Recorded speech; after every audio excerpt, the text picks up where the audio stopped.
Hello and welcome back to the Dynasty Grind. My name is Peter Howard at PA Howdy on Twitter and Threads and everywhere else you might need an app. I'm going to remove this throat lozenge.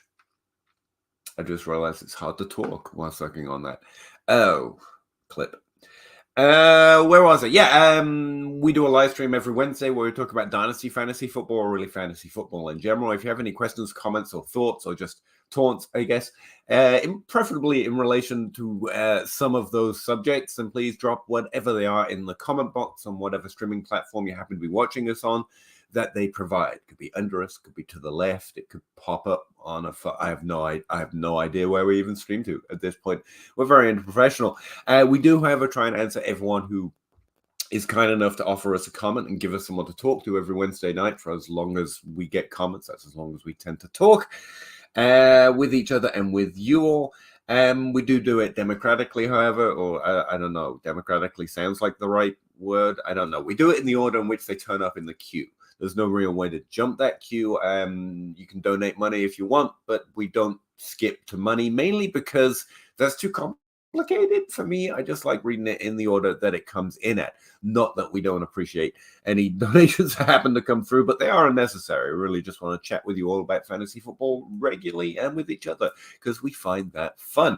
Let me see. I did have an introduction queued up for today. A thread I posted on Twitter recently. What I'm seeing mostly right now is it's everyone's favorite discount sophomore breakout season. Now, sophomores is a principal way in which I play Dynasty. I think it's the most interesting year to actually invest or de-invest in players in general because of its breakout trends and breakout arcs. For example, at wide receiver, there have been 19 top 12 breakouts at wide receiver in their second season since 2000, 15 since 2008. And the reason I mentioned that second number is because breakouts seem to happen slightly more rapidly in a player's career, or the breakout arcs seem to be somewhat different, but after 2008 than before 2008. The Roddy White, Calvin Johnson of the world were kind of occupying a different ethnosphere, a different ecosphere in the NFL before that time. I think the NFL is somewhat less patient, maybe, or perhaps players are getting somewhat more opportunity earlier in their career after that point, but that is a broad observation. Check it out for yourself, see if you agree. Either way, whether it's 14 of 19 or 11 of 15, the majority of players have finished in the top 36 in year one before they break out. That's 70% of players to break out in their second year into the top 12, the most significant category I think we can actually hunt for, because top 5, top 3 tends to be highly variable and very hard to predict. I think it's basically touchdown luck, if nothing else. So 70% of those players have already finished inside the top 36 before they enter year 2. Now, that doesn't mean we shouldn't take interesting bets on players we think might perform or might have an excuse for not finishing inside the top 36 in overall points in their rookie season before breaking out in year 2. But it's really important to note that we do that every year to an excessive degree, in that second-year wide receivers are being drafted at a very high rate in ADP, and yet 70% of them again, a finish inside the top 36 in year 1, and those are not the only ones we're drafting inside the first 10 rounds. It's also important to note that 70% is relatively consistent. In other words, what I'm saying is it's not every year. It's maybe 1 in every 10 years where a player finishes inside the top 12 in their second season without finishing inside the top 36 in their first year. So they're interesting bets. I'm not dissuading you for taking a 8th to 10th to 11th round pick on Josh Downs or Dontavian Wicks, although for me, no thanks. But I am telling you, you're betting on a once in every 10-year kind of event, even though our timelines are going to be absolutely flooded with those kinds of hot takes about who's going to take over the league. There are actually only 3 players from the 2023 class who finished inside the top 36 last year and represent the top 70% of breakouts that actually happened in year 2. Now, that's not looking at top 36 breakouts, and it's not looking at top 24 breakouts. But the most significant improving value and fantasy points-wise wide receiver that you're going to acquire is probably going to be one of those 3. And you already know the names as well. And everyone else, it's mostly just a way to spend the offseason dreaming on things that don't often happen. And not that I don't enjoy that, but I do like spoiling everyone's fun. So let's talk to Zach.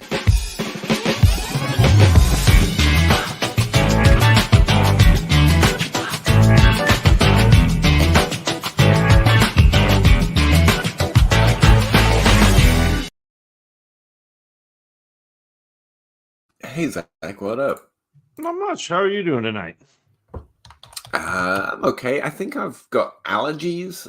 I never had allergies before moving to Kentucky, and I still don't know if I do, but the pollen here is crazy, and someone else was telling me they're getting sinus trouble because of pollen. I'm like, maybe that's happening to me again. I'm stuffed up a little bit, and I didn't really notice till I was trying to sleep last night. I was like, why am I acting like I'm sick? I'm not sick. I feel fine, but my nose is runny, my throat is kind of sore, and I think I might be suffering from something of the season, and it sucks. I feel bad for having no sympathy for anyone who ever had hay fever. To be honest with you, because I never suffered from it. Like it sucks, man. Apart from that, pretty good. You? I'm doing well. I don't have allergies. I am. We're here. We got questions in the chat. It's Wednesday again. I'm excited. We're still. I know you said we're in sophomore breakout season. We're I know in you've something. you've been doing and I appreciate your show this week on the Crossroads where you started to delve into breakout trends and that sort of thing, because I think it's always worth going back and looking at, just because we forget this. We start to think we know more than we do, and it's nice to kind of be knocked back down a peg by reality. So It's actually most of my process of playing Dynasty at this point. I run back through the trends to refresh everything and then apply it to what I think what that means for 2024.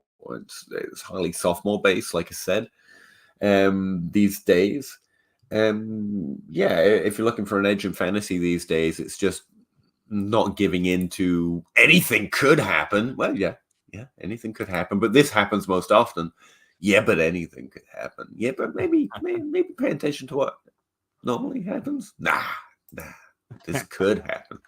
I was thinking about it on the way to work today. I was like, sometimes I feel like I'm trying to predict the future, like Nostradamus wise, or I think I come across that way. And like nothing could be further from the truth. I believe whatever you want to tell me about football. I don't know. How am I going to tell the difference? Tell me that someone's footwork's improved, or the way the coaching are making certain play calls. They clearly want this player more involved. I'll accept all of it. Like, true, I believe what you say, but it doesn't really matter though, does it? Because it normally doesn't happen. Like I feel like everyone else is trying to be Nostradamus, and I'm just looking at a calendar and saying it's probably a weekday. Like because there's more weekdays than there are weekends, so I'm just going to go with that, if you know what I mean. But maybe that's just stupid. It was a 7 a.m. thought. But it could be a national holiday, Peter. Oh no. Yeah, it could be. It could be bank holiday. I don't know. I'm just saying tomorrow's probably a weekday. No matter when you're listening to this, and you're only listening to this if you're listening to it live, let's face it. But say other people listen to it after the fact for funsies, because we're so fun.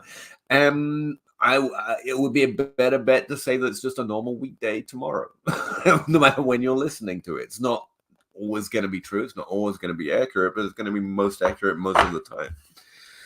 So yeah, I'm just betting it's a weekday. That's all. Should I go out of my way to acquire Kenneth Walker with his squad, or just hold my draft capital and see how the season goes? Stroud, Crum, Bijan Robinson, AJ Brown, which I think is a really interesting player this offseason, and value-wise and lack of hype-wise. Your timeline might be different than mine, but he rarely gets mentioned to my mind anymore. And he's in there, JSN, Bowers, Neighbors, Downs, Coleman, Kalen. Your squad is young and hot, but there's a lot of maybes here. Just to point out, like where I'm looking at your team, you're built, you're not building, but you're not there yet. Like let's land a few hits, or keep thinking value, keep thinking good trades before moving forward. Outside of that, should you go out of your way to acquire Kenneth Walker? It depends what you mean by that. Should you offer more than he's worth? No. Should you really target Kenneth Walker? I don't think so. I don't think he's the upside of a lot of other running backs. If you want to target, well, you've got Bijan Robinson, but CMC or some pass catching upside with other players. And we could talk about value upside with Najee Harris or Austin Eckler, where you're out kicking your coverage for what you pay. Kenneth Walker is probably very likely to finish for what you pay for him right now. But it depends what's going on in your league. Kenneth Walker is a less exciting asset right now to a lot of players who might be rostering him, unless you're Jake Anderson, because it feels like a Jake Anderson player. Somewhere my former co-host like, not on my roster, buddy. And yeah, sure, some people may remember that he's just a very good runner who's very good in a team that's continually going to use him. But I think his upside is top 12, which is good. But you got to remember, I call it a Joe Mixon top 12. Joe Mixon is constantly in the top 12, and it doesn't matter. The hype dropped for him because he was immensely hyped because he had pass catching and could be one of those difference makers. And instead, he's just a really good roster, a really good play. And that was always disappointing. Like a Joe Mixon top 12 season is great, but it always feels disappointing because you were hoping for more. I don't think that's where everyone else is on Kenneth Walker. I think we're kind of expecting that. So I think he's mostly valued in that range in most leagues. But if you're getting him for a second and an interesting sophomore wide receiver that didn't finish in the top 36 last year, yeah, sell that hype for a solid running back who can, start for you and be pretty good. I don't think he's giving you a difference-making yearly production, but he's going to be top 12 sometime. No. At least be decent on a week-to-week basis. No, he's not even going to be top 12, Peter. He doesn't have the pass catching upside. He's got to have a ton of carries, and the offense in Seattle is bad for the foreseeable future. Like this is a player who scored per game the same as Brian Robinson last year. Are you excited about Brian Robinson? No, me either. Like Kenneth Walker is so much hype because he was the best runner in a bad running back class. Not the best running back because that was Breece Hall, but the best runner in that class. Yep. But he doesn't do anything else. He's not scoring you points. So, to me, if I'm looking to go acquire running backs, which with this squad, Genji, I don't mind going and buying running backs, but go get some cheaper backs. Go look at. Go look at Najee Harris. Yeah, Pacheco is probably cheaper than Pacheco. Than Kenneth Walker. James Conner you can probably get for nothing at this point and run him for one more year. Even David Montgomery, who is the second fiddle to Gibbs in that offense in Detroit, outscored per game, outscored Kenneth Walker last year. So go try to identify some cheaper running back points and add them to your roster rather than spending a premium pick to get Kenneth Walker, who's not actually going to help you, even though he sounds like he should. But that's I specifically, took him away. If not spending premium, I'm fine. I'm fine with him in that category if you just like Kenneth Walker. But I'm not particularly targeting him in there. You can get more points for less capital than you can Kenneth Walker. I think he scores. No. He was 13 points a game last year in PPR. Mm-hmm. That's not that's not outside the James Conner. Yeah, I'm not expecting too much more from him than a Kenneth Walker, and you've got years and draft capital, and there's always a hype for a runner, But you got to spend you got to spend that to get Kenneth Walker. Is what I'm saying. Don't do that. Just get get cheap points rather than spend for Kenneth Walker. I'd rather keep, if I have to give up a first to get Kenneth Walker, which you probably do. I'm not. There's no chance I'm doing that. Maybe a late first that you'd spend on a running back anyway, but you'd probably take the rookie. I'd rather have a different running back who's got a pass catching upside. Yeah, the running backs I mentioned are the ones I've actually traded for. Austin Eckler, Najee Harris, a bunch. He's really easy to get. Same with Aaron Jones, same price, second. And Najee Harris is going to be a sneaky one because Pittsburgh had one of the best drafts this year, where they added 3 offensive linemen early, and that is exactly what they needed, and it will help. Najee Harris ought to get volume, and having an offensive line in front of him should benefit. So the way I've been saying is everyone has loved to hate Najee Harris since he came into the league, slightly older than most prospects, and he's just been okay. It's like Joe Mixon with less ceiling. Like he's But- fine. but so, He gets the like, you volume. keep- He does okay with it. You get the points. It's fine. You keep banging on Joe. Like Joe Mixon had like a couple of top 4 finishes, though. Like I know he wasn't like he didn't hit early, but like he's had a couple of top 4. I don't think he had those difference-making seasons like a Christian McCaffrey, like the Well, elite no. tier that people want. That's all I'm saying. I'm saying Yeah. a Joe Mixon top 12 season has always been disappointing, or a top 5 if you want to mention it. Yeah, the running backs I've got Christian McCaffrey, Austin Eckler, some rookies, Saquon Barkley still because he's ranked 8th right now because people really do be getting bored of good players. Followed by Tony Pollard is actually here. And I'm not a big Tony Pollard guy, but I should probably move him down a little bit. But he's running back 17 right now. I'm like, yeah. If you're looking for a Kenneth Walker level value and upside, I'd rather have Pollard than Walker. Pollard, sure. Followed by Najee Harris. Yeah. And those tends to be the ones if I'm on a team where I'm shopping for running backs, those are the ones I'm probably gonna find my best trades with. Not steal them from the other players, but pay fairly and get a player I like a little bit more than most. Yeah. Have you guys bought some Jaden Reed? No. No. What did I just say, Genji? You said this before I said that, but no. I actually do think he finished in the top 12. I'd have to check in the top 36. I'd have to check my thread again. But I think he's one of the 3, right?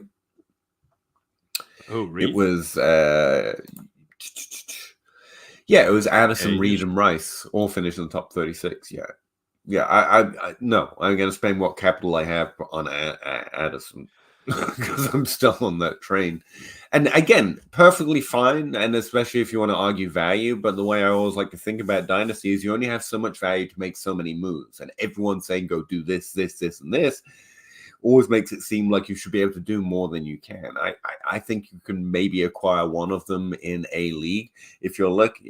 If you can't get Addison, I might be interested in Reed at a decent trade, but I thought he had a lower ceiling than someone like Addison anyway. So I'm not as interested.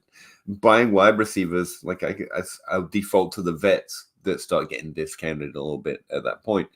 But yeah, Reed's a fine target. He's just not my one of the group, as it were, where you can only make so many moves.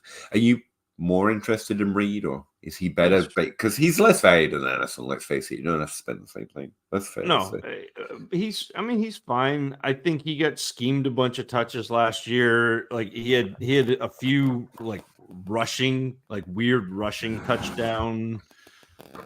So again, not a bad player, but not a player that I'm necessarily actively going out after.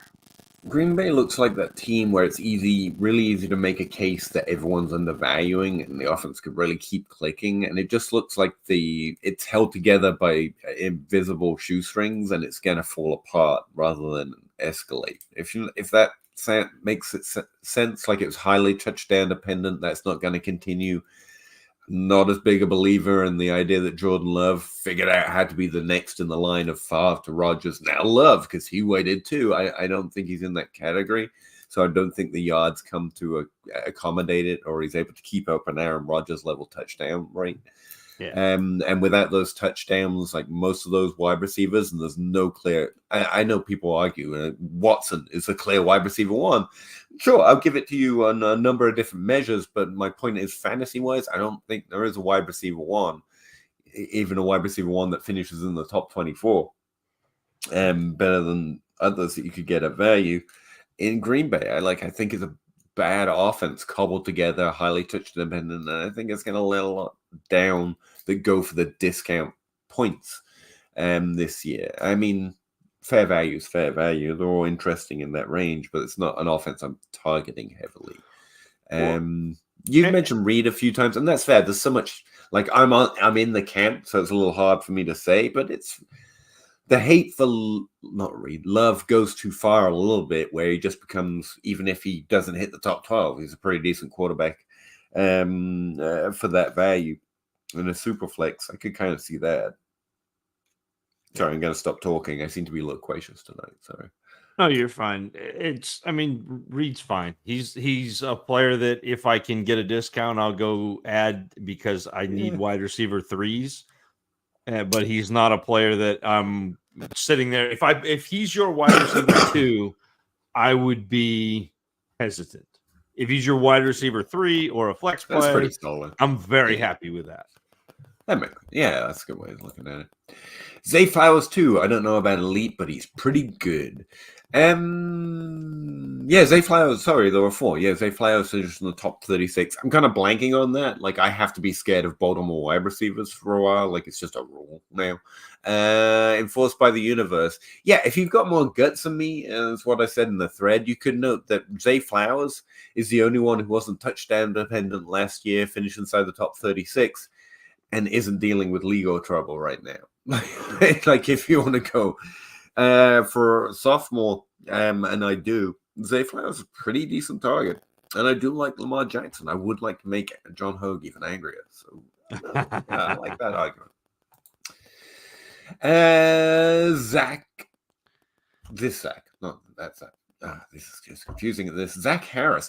Good evening, fellas. 12 teams who flex start 11 PPR. I have Herbert, Lawrence, Purdy at QB. Was trying to sell Purdy, no takers. Not especially after the roster shift there. You're just gonna have to hope you have a really strong QB3 in a super flex relative to his range of outcomes at least. But yeah, selling him after he's no longer a clear starter is probably just like hoping your league mates are a little bit not up to date. Got off of May straight up. I take May maybe over Purdy. He's probably more upside soon, but you're gonna poop on May now, so probably not. I just think Purdy's a little bit underrated because he was Mr. Irrelevant and because his climb to being the starting quarterback was a little off the beaten path, as it were, where he was, not starting and then climbed into the starting position and then got hurt and then rehabbed and then he finished as a quarterback 6 last year. It's not he was really good. And I think that what Purdy does really suits that San Francisco offense where he doesn't make very many mistakes and he gets the ball out quickly and he gets the ball out to the right players. And in that offense, if you can do that, he's going to be good. And I think May, pie in the sky upside for May is to have a season like what Purdy just had. So I get the idea of it, and there's probably more value if May does anything. There's more value because May's younger and May has first round capital. He's a top 3 pick, and so the community will be more interested in May. But I think that there would be a substantial number of games where I would be starting Brock Purdy over Trevor Lawrence if I had this 3-player, this triumvirate of quarterbacks. No, I think that's definitely fair. He's a little underrated. 12 teams with flex start 11 PPR. What would you want added to a deal if you trade London and get Rome? Rome Odunze? I'd rather Rome. I think Rome has more value for me than London. I'd give you London for the Rome pick and hope Worthy was there, but I'd take Rome there pretty comfortably too. Yeah, I think so. But I think this season, I'm still hesitant on Chicago as an offense with Caleb Williams, and not that Caleb Williams is a bad player. I mean, I'm Rookie talking for QBs, fantasy. Yeah. Well, but I'm talking for fantasy and even long term, because what Caleb Williams does is really hard on his receivers. They win, but it's really hard. So if you look at Jordan Addison and you look at what he did with Kenny Pickett, and then he transferred out into that offense at USC, and with Caleb Williams, who obviously is, he's the best quarterback prospect we've had since Trevor Lawrence, which seems fair. And it's he does not get the ball out quickly, does not throw very many timing routes. He is so willing to and excited to bail on his pocket, and so it'll be 1,001, 1,002, and rather than get the ball out, it's 1,001, 1,002, and then he pivots and runs and moves the pocket and creates space. And now all of a sudden your wide receivers have to, riff and freestyle and try to figure out how to get open for him outside of the context of their original route. It'll be interesting to see. I think Chicago will be a better team than they were with Justin Fields, but I think it's going to be more difficult for those wide receivers. And I'm not sure that that's the case now in Atlanta, where Kirk Cousins is, if he's healthy, a one of those professional quarterbacks. He's a player who will get the ball out to his receivers. So I agree with you that Rome Odunze is more valuable right now, but I'm still like, there is a very large part of me that is going to be concerned with Chicago pass catchers as a whole, and then Rome Odunze specifically. Interesting. See, the thing is, the problem I have with this idea is that I'm neither high on London nor high on Rome relative to most people. So, like, I'm struggling to pick a side, but Rome does have more value. Let me try and articulate what I'm saying here. Where is London in value? London's a third round pick. Fuck. No. There. He's right there with Chris Olave. I'll take Chris Olave. The same, like literally the pick before him. That Jalen Waddle is below that rank. Like the next round is Jalen Waddle. Like there are a lot of players I would go for over London where he's ranked right now, or a Dunze. Like I think these two. I don't like them in this range. I much prefer players slightly below them or slightly above them. And my problem with this idea of a deal is you're talking to a guy who just wants to pivot off of both. Like I'm more interested in other players in this range. But yeah, value-wise, I guess if those are your two guys, I think it's even. And I think I'd prefer Rome. I wouldn't add much to London unless it was something on the back of my roster they're more interested in. Because they, again, have a sophomore that they love, Wicks or something to tantalize them. And I think, so that's, to me, that's where you and I agree with each other. Neither one of these players is particularly exciting, especially where you have to draft them. And there are multiple pivots that I would make rather than go after Rome Odunze. And Zach, I get that there are a lot of really loud voices that like Rome Odunze. And they may be right.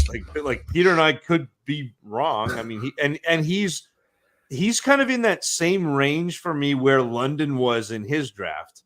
Where that's these two are players that I'm like, same. Like you said, we're going to be wrong, but it's not like I don't like Roma Donze. I think his rookie ADP is fine. I won't argue for him being outside the worthy tier. I would argue against him being in the neighbors Harrison tier, just like you would. But after that, Roma Dunze, if that's your guy in that tier, that's fine by me. It was the same with London. I'm like, I like the player, but you guys seem to be overly excited about this one guy in a tier of players. When honestly, I could take another guy in this tier and be much more excited and happy because he was easier to get. And in fact, I have some preferences for. Like, again, London and Dunze go off the board a whole round before Jalen Waddle, Michael Pittman, DJ Moore. Devontae Smith is over 12 picks different from both of them. Like, give me Smith over both very easily. Yeah. I would give you something with Smith, with a Dunze or with London to get Smith. Like, but you don't have to as well, probably. But right now, people have flipped on it. So, like, I get a plus. I feel like I'm stealing at that point. And we haven't even gone into it. Like, DK Metcalf is below them even further down. Tank Dell is further down. Like, this is not. Those are. If I have those two players in this range, I'm probably trading out of both. And Zach, that's something that I try to look at, especially this part of the year where we just had our rookie drafts and ADP is kind of starting to solidify. You've got the rookies in there and you have the community feel for that.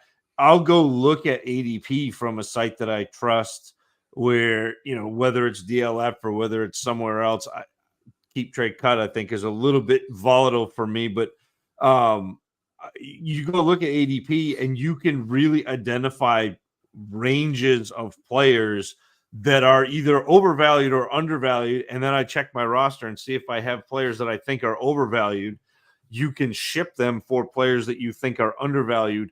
Plus, even though you think they're flipped, it doesn't matter, because if the person you're trading with thinks that Odunze or London is up here and Devontae Smith is down there, you're going to get a plus, even though it feels like in your mind you should be sending the plus. So it's an interesting time of year to start attacking ADP and groupthink, and like the little pockets where I think that we get it wrong because there's either anchoring bias where they're still holding on to that evaluation of Drake London, or even just what I look at as just a slight misevaluation where Odunze is getting put up sometimes into that Neighbors Harrison tier as opposed to down into that Worthy and Brian Thomas tier.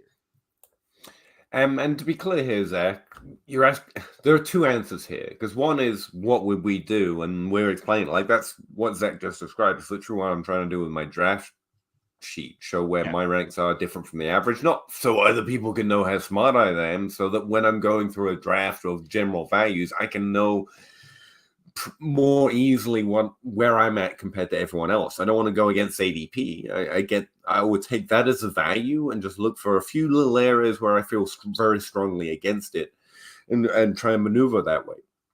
But your ranks are different, so the second answer is that's fine. You should have your own values. If Roma, Dunze, and London are in that tier for you, and you don't think there are a whole bunch of players below that you would prefer, that's okay. Or if you would prefer different players, that's fine too.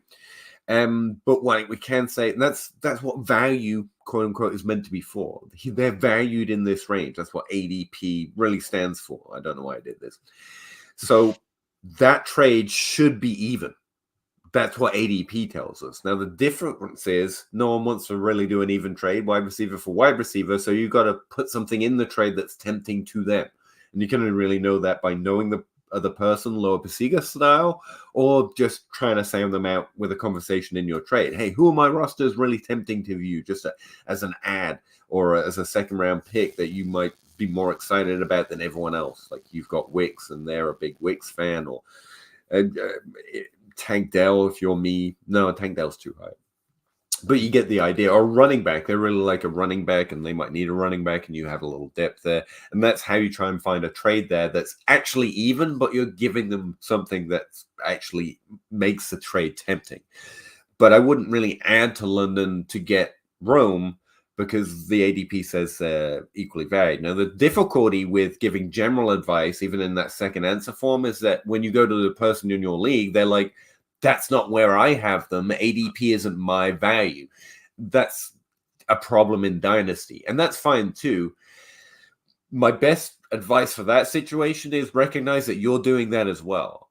Which is why I just generally value people roughly where ADP is. And I have a few players that I find different, because most people, when approached with a trade, will say, I value London much more than Odunze because they're not having to force themselves through doing ranks or a draft right now. And the fact is, we value about 20 or so wide receivers about the same. And it's not that it's not fair, it's that it's not realistic. So if you want to get trades done, you have to find the areas where you're willing to give up to ADP or the market, as you were. And that's how you try and make trades work. It's not by expecting them to give in to ADP, but you give in a little bit to the value. Like, I can't get a Dunze at that value. Damn. If I want to overpay because it's your team, feel free. Like, make your bets. Just know the bet you're making. But you give in to the market instead of expecting them to. Because the truth is, all of your league mates value everyone about the same. Justin Jefferson to Devontae Smith. They don't want to give up any of them without getting an incredible trade, which is unfair, quote unquote. But that's also just the way buying and selling things works when you think about it, for way too long on a Wednesday night for 3 hours at a time. So I'm going too far into this, Zach. You understand the practicality of Dynasty probably way more than I needed to explain that. But I think it's interesting when because this trade specifically asks about two players I'm not excited about. So I have to default to that second answer. And then that brings up that way of thinking about just dynasty and trades in general. And I think that's very 101. Like, I got asked the other day, and I've done this a few times, and then I use the links. Like, what's your advice for a startup? Or what should I do in dynasty in general? And I don't have any point and go answers to that. Like, I don't have an article or a specific podcast. I think I've made some, and then they get lost in the ether because none of them ever quite do it right. And this is one of those things that I want to explain briefly and simply in how to think about dynasty. And it's, again, you have to give up something to get something. And so you don't expect them to value players like ADP. You have to do it. and you have to give in your own valuation in order, instead of expecting other people to, if that makes sense. Yeah, but there's an easy way to counter that, though, Peter, and that's having ranges of players. So if you can't get a deal done for Odunze, okay, I have 4 more players that I value similarly to Odunze. That's a way of So that's the thing, though. That's a way of you're changing yourself instead of expecting them to change. Like, you want a Dunze, but it's just not practical given the reality of the league you're in. So you have to give a little bit and go, okay, I'm going for Smith. I'm going for DK Metcalf. I'm going for Addison, who's several rounds later as well. And it's awkward to do because you're like, no, I want to play. I want my players on my dynasty team, but you can't force other people to accept ADP or value, all this crap. You have to give it. And by having that range, that's what you're doing, essentially. You're like, okay, I can't get a Dunze reasonably here. I have to pivot. So you're giving instead of taking, if you like. I think of it a little bit like playing cards, where you're like, I need... So you've got a hand, I need a 10. But it doesn't have to be the 10 of hearts. I just need a 10, and so I can go and pivot and find another, player that, again, is a similar value to me, and you don't have to worry about giving up, overpaying. The name is matters a lot less than the player in production you get. Yeah, a little bit. John Bosch is in my head, and it's the awkwardness of fantasy football, because really we're all just fans. But Dynasty is a game. It's like Monopoly, or like you said, a card game. That's what we're actually doing. And there's just pictures of our favorite things that we're fans of on the cards or on the little Monopoly pieces. And so we think about fantasy in 2 different ways. I want to create my team with my favorite players. But if you want to play the game well, they're actually just 10s, so just hearts and spades. And the names don't matter. The points matter. The value of the card matters. And that's difficult because we're actually just fans who want to roster our favorite players. But and I think that's the duality of fantasy. The difficulty of fantasy or dynasty, especially, becomes really prevalent in dynasty because of the nature of it, where if you keep giving in to being the fan, you're going to keep kind of cocking up your roster unless you get really lucky or really good at it.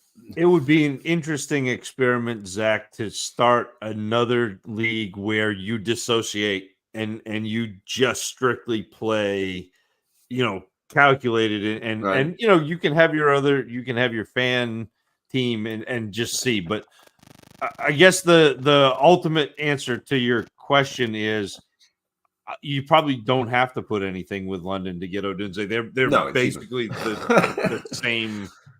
Yeah. We answered the question a while ago. I'm just kind of feeling myself. Sorry, Zach. Sorry, both Zachs. Let's move on. How are we feeling about Jordan Addison? I like him. He's one of the 4 rookies to finish inside the top 36. I thought everyone was too low on him last year, despite being almost exactly even with my rank. I just held that belief. And now I'm actually higher than most on him. He's a little dependent, but I'll take it. The situation's rough. The team's going to have a hard time sustaining production from what we used to.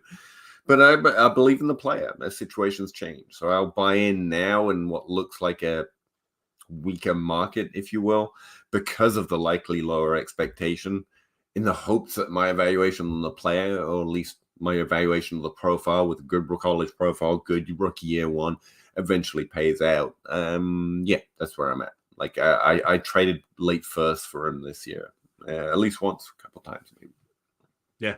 I agree. I think you may end up even getting it. The dip may be further further down because I think the quarterback situation is pretty rough there, which means that the volume of passes is probably down, which means that the production is probably down. And Jefferson is going to get his. So it'll be an interesting.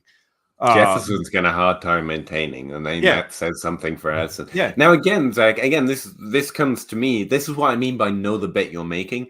I know that. I'll acquire Addison. I'm not gonna tilt. If it like, I can hope it's a really solid year. The talent of Addison, just somehow they get it done. But I know there's a significant window of disappointment here. That's not. It's a 50-50 shot. I might be very disappointed this year with Addison, but I know that with the bet that I'm making, so I'm not going to tilt on it. It's a longer term bet. It's not necessarily a points bet, and so I can only do that on teams that can sustain that. If I need points this year, if he needs to pay off this year, the value is probably a lot for me unless it's a really good deal. That's an interesting point as well, Zach, that you said much quicker. Rome Chase greater than that.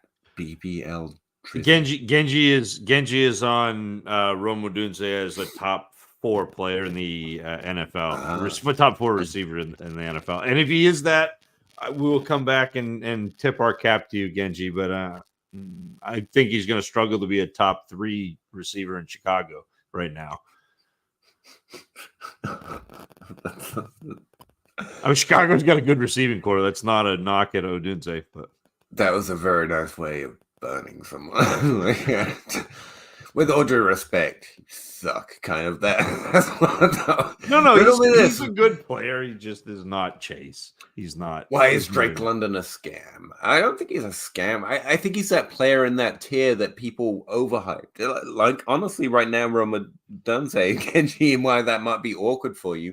He's a very good player that people are emphasizing in a particular tier of outcomes, as if there's as if he's not in that tier, to the point where the hype's good enough, they're questioning whether he should be in that tier based on the hype of him in that particular, like it's a tail-eating snake, like it's true because it's Ouroboros. It's true because it's true, and suddenly everyone's like, oh, everyone doesn't get it. It's like, no, you've just circled enough. You're literally up your own butt right now to think that he's actually something else, and he could be like that in his range of outcomes, but him and 3 of the players in his tier have that in his range of outcomes, and the reason he's in that tier is he's not any greater expectation than anyone else because no one knows the future. But yeah, it could happen, and you'll feel like you picked the one out of that tier of 4 if it happens, but I'm telling you, it's just kind of, again, a snake eating its own butt, or as Zach actually described it, I say Ouroboros because that's how I remember how to spell the word, Rob or Ross, but it's Ouroboros. That's a reference I'm coming to. Income, and it's actually a symbol for infinity, which isn't quite what I was going for there, but I'll take it. Incoming JSN takeoff. Again, I stick by my thread. Like, JSN's value is decent for the bet, and will have been wrong on his college profile if he doesn't pay off this year. But he needs to pay off this year. I think if you're paying anything like, and I would pay a late first if I was a team able to take that hit for the points proposition. He'll be an immense value riser if he did too. To be fair, I am for this. I want this to happen, but it's a very. I want to be. It's a very similar situation to what last year was, in terms of the offense ought to be very similar. I think that hopefully you see what he did at the end of the year kind of happen as opposed to the beginning of the year. So it'll be a little better, but I'm not sure that we have double rocket ship. It's I don't like talking JSM right now because God, this reference might be too old now, but it's a Fox Mulder poster. I want to believe, but I'm giving of myself instead of expecting everyone else to give up on the whole shit I just said. Like, late first, if I can sustain the hit, maybe. Yeah, sure. I'd love to be in on JSN, but he's a lower odds proposition than I'm comfortable. I'm not targeting him. If it comes my way, I'm pretty interested because I really like that rookie profile. But I can't in good faith say my process highlights him. That sucks. That really sucks. I want to believe, kind of a thing. Good evening, everyone. Hey, Alan. Hey, Alan. Sorry, I've got a major cramp in my leg. I realize I might be making weird movements right now. I'm not being weird. I've got a cramp all through my calf and my hamstring. It's weird. Such is my life. Josh M. Hi, guys. Once again, I'm back with another trade in trying to trade Hurts in a tanking team. Superflex PPR, tight end premium, Pitts Hurts for Hawkinson, Higgins, and Lawrence. I see what you're trying to do, but man, Pitts Hurts seems to be a really. I want the Pitts Hurts side. Yeah, I do too. And it's not like it feels like that should be a good trade because you're getting Lawrence, who was hyped. You're getting Higgins, who is a 1, but he's a 2. You're getting Hawkinson, who has performed in that Pitts range. Pitts is younger, Hurts is better. It just feels like you're giving up too many points to get back Trevor Lawrence. And I think the answer to the should I be asking for more is yes, but I don't think that's the way I would phrase it. I think the structure of the trade is wrong for a tanking team, and you've got Hurts and Pitts, so I assume you have nothing else to be tanking. Or maybe you're better than you think you are. But I think the value doesn't add up. Principally, I don't think you're asking for enough, but I also don't think you're structuring the right trades. I wouldn't pair Hurts and hit Pitts because you're never going to get back that level of value. It's like, hey, here are 2 elite assets. Give me the moon. No team wants to give up the moon. No team wants to give up the moon. They want good trades. So for a start, I think you have to try trading them separately for a tanking team. And I wouldn't be targeting players. I think that's a good way of building as well. But pure tanking teams have to be thinking value. And while these are solid players to target, I don't think Lawrence, I think we've seen his ceiling of value. I think Higgins isn't going to hit a ceiling of value or a better ceiling than we've seen this year. So have you improved your value this year? You've just kind of moved some of it over and broken it apart. Just a segue, like you're trying to improve your value, not just move it over to another place. Hawkinson's solid, but I think, again, last year with all the hype and him finishing just like Stroud and everything, I think that might be a ceiling of his value. Where's the upside in your value is what I'm asking. You're giving away elite assets for more okay assets. Like I think the structure of the trade for a building team is off.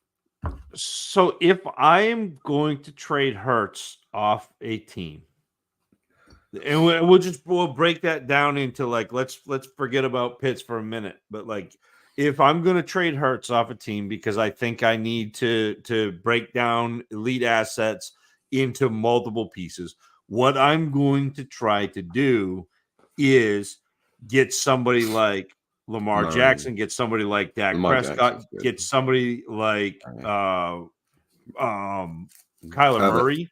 Yeah, and I even, and I know, Peter, you didn't like this, but like even Jordan Love is a player that I will break down into. And with the idea that with the idea that I can make a move off of Jordan Love because he's a top 12 valued quarterback, valued higher than I often view him, but also is a pretty good scoring quarterback.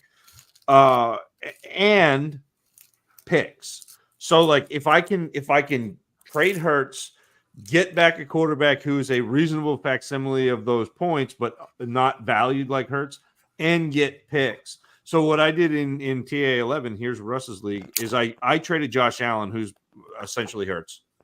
Like the same idea. Josh Allen, Hurts, Mahomes are all that top tier quarterback. Agreed. I traded for Love, and I got the 103. So I ended up with Jaden Daniels. So I got 2 potentially top end quarterbacks, but also insulated value quarterbacks for Josh Allen. Where, am I giving up some points? Sure, maybe, But if all of a sudden Jaden Daniels is an actual functional quarterback and I can start him, then that means that I'm playing him in a super flex, which means that I've got another player that I was flexing now just in a regular flex. So like that's how I would break down an elite quarterback is I would go try to get another quarterback who is potentially elite but undervalued or on the kind of swing down that like Dak Prescott. People don't realize Dak Prescott was like a top 4 quarterback last year and continues to be successful. He's undervalued. Yeah, I call it the last Dak Prescott window, which is why I have him on across half my dynasty teams. Like the one, a couple years ago, like Dak Prescott had finished in the top 5. Then it was disappointing, or even though he wasn't that disappointing. And so I bought Dak Prescott everywhere, and I'm still rostering him on almost super flex leagues. And now there's another Dak Prescott window, so I guess I'll get him in the other half. I don't know. You've got a buy window on a guy who was top 4. What are we doing? Well, the only thing is that Dak's great, but like Murray and Herbert are also falling, and like they're a little sexier with their age. So that's kind of what waylays me into not having 100% Dak. Well, the two things I'll say is yes to everything Zach said, because I remember like I texted one of our group texts. I was trying to break down Hurts again. Someone made the. I am a non-competitive person. I am a very kind man. But if I try and trade for my future first back and you say no, it's going to be early. The hammer goes down. So yeah, I've literally seen him do this several times. In TA8, I tried to, and one of the many love of my life's KP Poker KP, one of the people that have been listening to the Trade Addicts pod forever. He's like, they're like, no, your pick's going to be early, so you're going to have to pay a whole lot for it. I'm like, oh, will it now? You want to rebuild, so it's going to be early, so I'm not going to give it up. Okay, it's going to be early now, is it? So this is a team I'm spike competing on now, and I was going to try and break down Hurts as well. And I texted the group saying, what do you think about Hurts for Dak and McCaffrey? Like, it's very rare you will trade away Allen, Hurts, Justin Jefferson, like those top tier guys, and really feel good about it. Right. Like, it's hard to get those things you only see on Twitter where someone literally just hands you, the keys to their Ferrari, metaphorically. But like, those are lies under like poor league mates you're taking advantage of. That's what that two is. People that are actually one person in a league. Like that's how those happen. But just to echo exactly what Zach was saying, you get someone who's valued less but will score pretty much equal points or close to it, and then you get someone either like Christian McCaffrey who's going to score a crap ton of points, or you get players like if like below you're saying you're on a tanking team. Like Hawk is a great buy low because he's going to miss at least half a season, and people are writing it off like he's missing the entire season already. And I mean, I'm biased on the rest of that. I think if Lawrence had a higher range of outcomes, we might be more interested. Yeah, I love Lawrence, and I'm still in on him. But he's not more than a low-end QB1 at best. Just exactly. That's the unfortunate truth. It's like the same thing with Tua. I love Tua, but the ceiling I dreamed of was never there. Like it just clearly was never going to be there. But also to what you were saying with, Murray and Herbert being, their prices are dropping. I think Herbert's deserves to be dropping. I'm scared. Like Murray is wrong. I love the Murray drop. I am. You and Dak is me and Murray right now. I have just been getting him so much this non-point scoring season, but like, Herbert was averaging 42, 45 passes a game the past few seasons. That's kind of why I like him for it's like what I was saying about when you weren't here. Like Addison, I know this might be a disappointing year for Herbert, but I don't think he becomes less. Which means on a tanking team, that doesn't matter to me so much. Like I'm willing to take that hit for the same level of player. it's not just this year. It's however long Greg Roman and which Harbaugh? John Harbaugh? I can never remember which one's which. You just say Harbaugh. You Yeah, can't and be wrong. Harbaugh are going to be like, that's their offense. That's just what it is. They run the ball a lot, and it's high efficiency passing, which is nice, but it's not Kyle Shanahan efficiency passing. I'm a little concerned about Justin Herbert. Not at the talent, he's great, but that scheme and the fact that they lost Keenan Allen and they dime store replaced him and didn't do anything else. I'm legit, and again, that is a 1 year thing. The receiving core and hopefully running back situation will most likely change next season, or hopefully before the season starts. Don't get me wrong, give me this guy in powder blue and I'll be thrilled. But yeah, I'm a little worried about Herbert, to the point where he's still in that tier to me, but he might be pretty close to the bottom. But I love me some Kyler Murray. I'm all about Kyler Murray right now. I don't disagree with any of that either.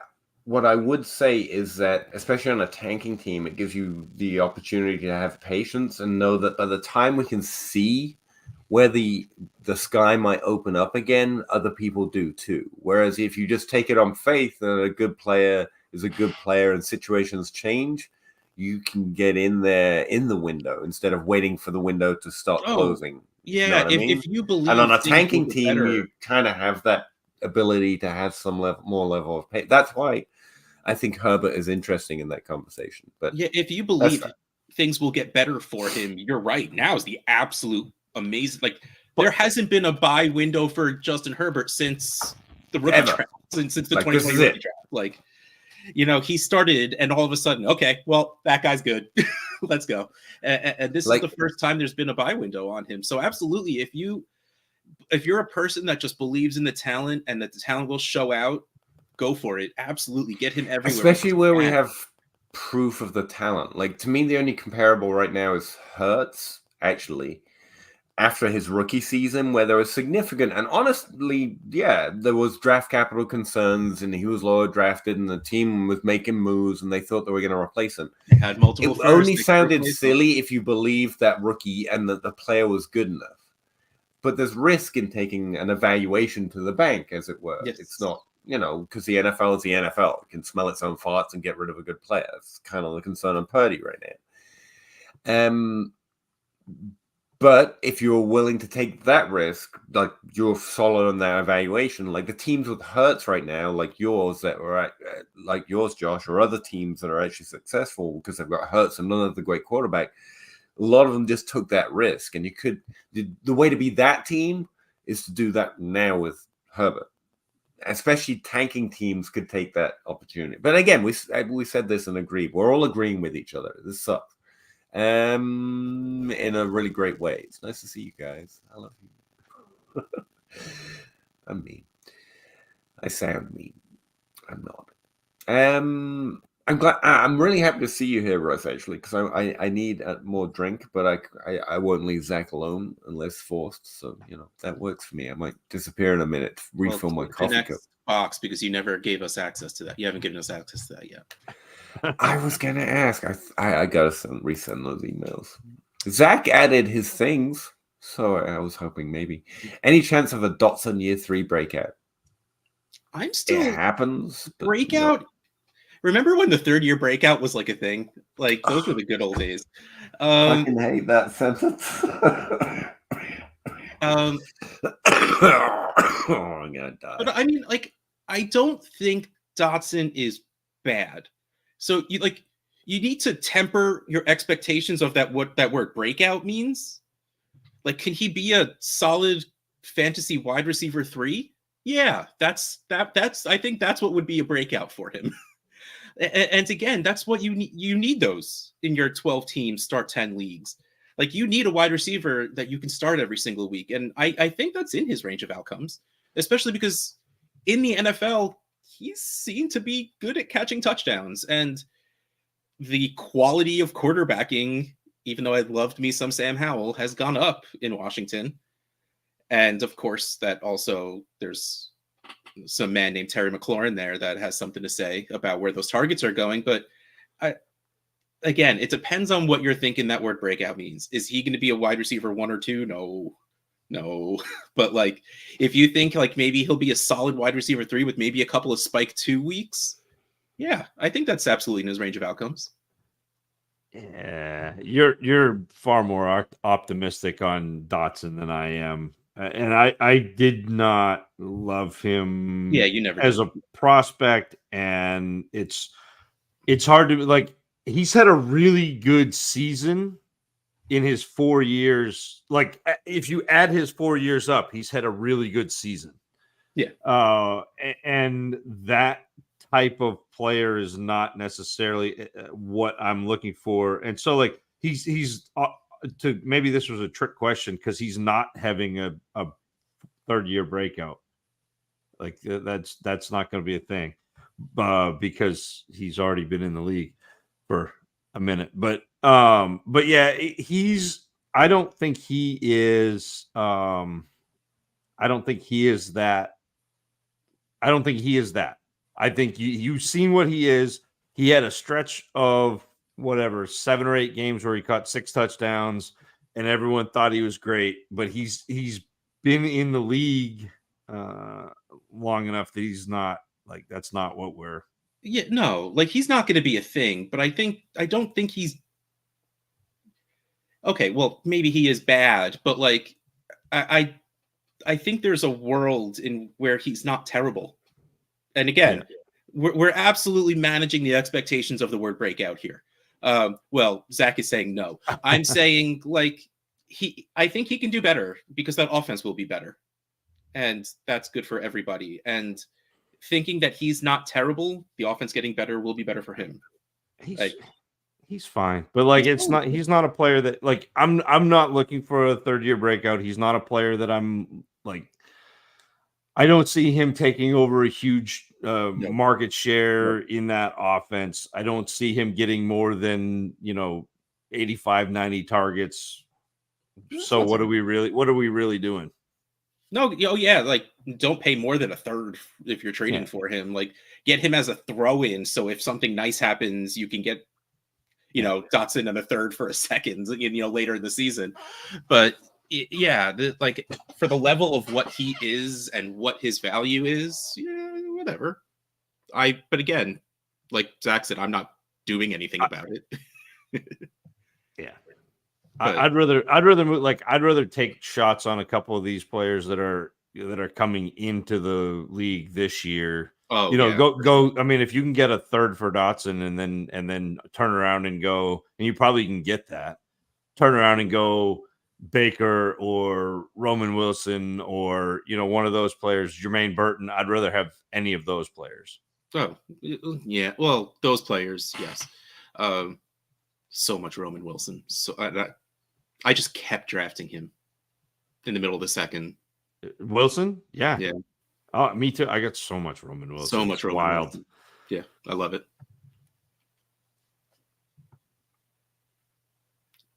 He's a little choked up on Roman Wilson. Okay. Okay, so I got offered a trade, and I need your help. So Trade Addict 6 is the J Mike League, and I'm rebuilding anyway. Because what else can you do in that league except try and make a pretty roster because you're not going to win it. And I have like maybe 4 or 5 quality starters, and the problem is they're really, really good. So I put Amon-Ra St. Brown and Sam Laporta on my trade bait. Now remember, TA leagues are 0.75 premium, and Mr. Brian Haar. It is so late. You should go to bed. I can't. So Mr. Brian Haar offers me Breece Hall, Rome Odunze, and a 25 first for Amon-Ra and Laporta. Hold on. Breece Hall, what? I got to write this down so I can see it. Breece Hall, yeah, Rome Odunze, a 25 first for Amon-Ra St. Brown, and Sam Laporta. Now, this is light. I'm not accepting this, but I need to know how light it is. Like, I don't. So I don't think I'm a playoff team. I earned the 101 this year. I don't think I'm going to be able to earn the 101 this year because there are worse teams. But on the positive note, I own the 25 first of one of the teams that might earn the 101 this year. So, like, I'm not competing, but like, I'm not really aiming to lose. If I make the playoffs, cool. My first thought was, since I'm me, what if we swapped out the 25 first and put in T. Higgins? No. Like, I like that. It raises the value, but I still don't think it's enough. No. Adding a fourth player to this, like, first of all, it would have to be like Amari Cooper or Devontae Adams, which is like a pure point grab, which I don't think I really want to do anyway, because that's the only players of that level he has. But like, if I don't go, like, how far, like, let's just go back to the original offer of Odunze, Hall, and the first for St. Brown and Laporta. Like, how far off do you think that is? Because I'm feeling so lost on A, how to trade St. Brown, and 2, how to value Laporta, because they're saying hi. She looks so much older than the last time I saw her. Yeah, she's almost like she's a year older. Yeah. I only catch glimpses as she passes the screen, but yeah. Hey, can I just, because I'll forget. I will say there is an interesting high value wide receiver market right now, which is a little unsustainable given the consistency with which wide receivers have repeated the last 3 years, which is interesting to exploit with Amon-Ra St. Brown, despite the fact I love him and will never trade him at that value. No, don't take those. Having said that, I think he's so far off the value of those two players, there's no real way of making that trade work without seeing his roster, especially. Like, I don't think you're there. You have 2 elite players, you're getting no elite players back, and there are no picks. No, that level elite players. Yeah. I hate it. It's me. I know I'm not taking that trade, and I think really comes down to me just wanting to trade because I haven't traded with Brian in years. It feels like, which of course that's not true. I'm sure we've made a trade last year, but like I just love making trades with Brian because I miss that man, and because TA6 is just for me feels stagnant because I've been in a rebuild for 2 years already. Because you have no choice but to either slow play your rebuild and really do it, or just sell out to try and get lucky and beat J-Mike. And there were enough people last year selling out that I wouldn't be able to have done. I wouldn't have been able to catch up anyway. So Sam Laporta in a 0.75 premium, like I said before, you'll never feel good trading away that stud. And to me, St. Brown is a tier 1 wide receiver. He is up there. Like there's a top tier of 4 for me right now. Maybe 5 if you're willing to put Marvin Harrison Jr. up there already. But, you know, Jefferson, Chase, Lamb, and St. Brown to me are a tier. Like they are the elite wide receivers right now. So trading him away is tough. And I've I've texted with Zach in that group chat a couple of times lately with like trying to trade St. Brown away. Well, trying is a strong word. Getting offers for St. Brown and seeing if I can do anything that makes me feel fine with it. AJ Brown is literally the next wide receiver, but he's not in the tier 1 for me.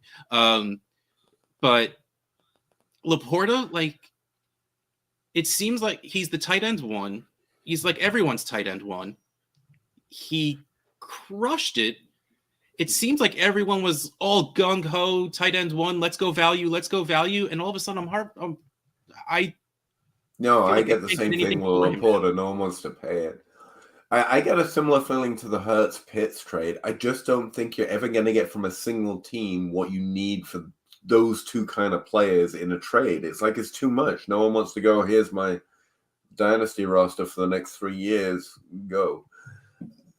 I think you need to break them up. Oh, I was absolutely. That was really that was my first instinct. But I'm like, let's see if we can make this fun. And Russ, I think one of the really interesting facets of the TA leagues with that 1.75 premium is the top tier of tight ends is supremely undervalued.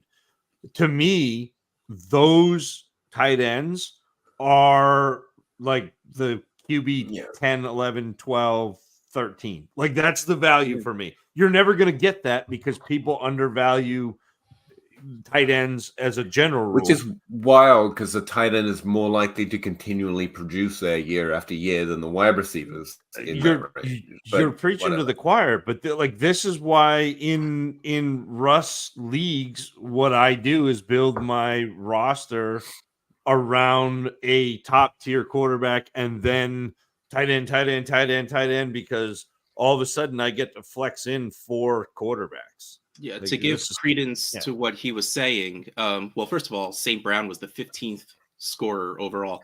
But TJ Hawkinson was 20th, Kelsey 22nd, Laporta 23rd, Engram 24th. They were the top 4 scoring tight ends, and they were top 24 scorers overall. Yeah. So that's how. And I think that to me, instead of trying to sell Laporta, you go try to buy another tight end or 2. Like that to me is how you beat. Like, don't tell J Mike I said this, but like that's how you beat that team. Is the undervalued scoring assets are those top tier tight ends, and you can get them for less than what you can get into that next tier of wide receiver below St. Brown. You can get into them for less than you can get into that, middle class of quarterback. You can get into them for less than you can get into running backs that are scoring there. So that to me is I always look for in scoring scoring settings. I always look for the piece that people are necessarily overlooking because we're such creatures of habit. And we would rather be wrong doing what is status quo than we would go do the right thing because it's different. I don't know. Maybe the approach is try and get Brock Bowers or the Brock Bowers pick for Amon-Ra St. Brown. Maybe that's the move. I was trying to think healthy for a minute there, but like that's if you're trying to spike compete. But you don't. But Peter, you don't have to do that because the tight ends are undervalued. So you can get like Bowers plus for St. Brown because St. Brown is valued up here, even though the scoring is similar. That'd be great. Like this is what I'm talking about. Like it's market inefficiencies. Like there's such a psychological component to this game. And there are so many like market inefficiencies just based on psychology that you can exploit. And it's not necessarily the same in every league, but there's always something. To be fair, I think the tight end one's based on math as well as psychology. Totally. Agree. But it wouldn't be if like everybody if everybody looked sorry. But if everybody looked at the math, there wouldn't be an advantage because the tight ends are scoring. The advantage is they're tight ends. That's psychology. Would you do Odunze and Bowers for St. Brown? St. Brown, yes. For your team, yeah. Because I just realized I didn't think to look at the tight end spot because he was asking for a tight end, but hard drafted Bowers. Yeah. There you go. Yeah. Something like that, yeah. Is Odunze good? Is he going to be able to overcome? I think he's at least tradable right now for what you want, all the way up until the season. And there's going to be a whole off season of clips and hype. So someone that loves Odunze will pay you that value, I think. But maybe you know the league better than me, or at all. Well, Russ thinks. I just want to go back to this because that's what I was looking up. That's why I muted for a while because I knew I was going to glitch out and shit. Since 2008, 60% of top 24, not a category I look at a lot for year 3 breakouts, have at least finished inside the top 36. So is it possible? Yeah, 40% of the players who break out in year 3 into the top 24 do something like Dotson did, not finish inside the top 36 and then break out. But the problem with that kind of reasoning is that 40% is accounting for everyone entering year 3, and Dotson isn't any more of a favorite to be that outside of your preference for him than anyone else. The other thing is we're not looking at a common breakout. It's not something that happens every year, and I'm not expecting a lot of unexpected third-year breakouts. I haven't specifically broken that down, but I'd be very surprised if 2024 looks like a year where we would expect more outlandish third-year breakouts who haven't finished inside the top 36, for example, to occur. And those things do have some, if slight and somewhat hyperbolic, because it's all coming from me and no one else seems to say it yet. I normally have to wait a couple of years. Trends that do kind of support it. So if you train for Dotson, for, as Russ said, like for a wide receiver 3 and that's your expectation, go for it, man. Like who you like. But if you're expecting even top 24 breakout, like a Tyler Boyd level breakout, it's against the odds. But that's okay. I mean, again, just know the bet you're making. Sorry, that's what I was looking up. For me. Russ, do we need to talk about that anymore? Or should we move on with Drew here? We can go. You sure? Yeah. I want you to feel pushed aside. We can go. You sure? I'm good. Okay. Drew Sorensen Music. Hey, hello there. Fancy seeing you here. I know, right? It's crazy. It's almost like we do it every Wednesday. Mouthful of God, come on. We could all use another Nico Collins. Yeah, that's the example and why I'm saying I wouldn't expect too much of that since we just saw it and it's not an every year an event. Again, it doesn't mean it can't happen 2 years in a row, but goodness sake, I actually kind of love it when it happens. But Nico Collins has happened. That breaks my trends. I didn't see Nico Collins coming and never would have bet on it. That's okay. I know that's something I won't capture. But that's what you're betting on, and it literally just happened, and it's not something that happens every year. Could it happen 2 years in a row? Yes. It's not even less probable, but it does seem less likely for me, personally, because it literally just happened. Yeah. JC Troller, pollen season sucks. Oh, thank you, JC Troller. We're really far behind. I've been hammering the claret in the past couple of weeks. Oh, me and you. Well, I haven't taken anything, but I'm sympathizing with you, man. I'm a Zyrtec man myself. Seriously, Kentucky pollen is just built different. Like I've been a lot of different places and never had any allergies, let alone pollen season allergies. Literally felt like that wasn't a thing. People were making it up. They were just sick. And Kentucky, every now and again, just pollen strong enough, it kicks. It affects me. I hate it. There's several country songs about how bad Kentucky pollen is. Are there? No, that's Kentucky whiskey. It is apparently a thing, though. Apparently, people in Kentucky think so. At least that's what they tell me. So when I mention that, like, oh yeah, it's a little different here. I never had it till I moved here. That kind of thing. I never had allergies till I went to college in Pennsylvania. Oh, really? Okay. Yeah, I don't. Pennsylvania too. Don't know what it was about Westchester, Pennsylvania, but that's when my maybe it's like a local honey thing. You know how if you eat local honey made by bees close to you, it's meant to make you less. Maybe I need to eat more Kentucky honey. I don't know. There you go. I've been eating too much of the English honey. Big bees talking. Sean, my top competition is offering me Stroud for Purdy. Okay. And the 106 isn't enough to wait. Which way? Wait, no, he's getting offered offering me Stroud for Purdy and the 106. I kind of like what he's doing, but the 106 isn't strong enough, so I think you should take that. Yeah, I would. I like value, but the league doesn't value QB, and I don't want to. Stroud's going to be a solid point scorer for years and doesn't have the concern of, what Mr. Irrelevant will San Francisco find actually works at quarterback next. So feels like San Francisco are going to be the team to do that. I'm going to tell you a secret, Peter. Being drafted at the back end once you're a good quarterback, fair. I've seen it happen, and it didn't really matter. Like once you're good, right. You're good. Yeah, there's certain coaches, especially that it doesn't matter. I don't think it's going to matter for them. And the Shanahans don't. The question is, like, what? I'm very curious to see how contract talks go with Purdy. Like, is Purdy just going to be like, I was making $18 per game in my rookie contract because I was literally the last person drafted, so maybe I don't need $274 million a year? Or will he just go to be the next highest paid quarterback? It's going to be very, very interesting. I'm sure the real answer is somewhere in the middle, but this, like, I really like Stroud. clearly he's great. I'm not on board with him at QB4, which is what he is right now.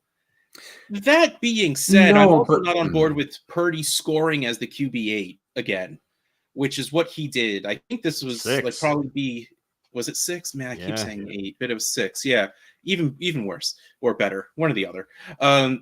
Like I think this is a sell high on Purdy more than it is anything about Stroud. And if your league doesn't value quarterbacks, you're getting really good value out of either Purdy or the 106 because this is very cheap for Stroud.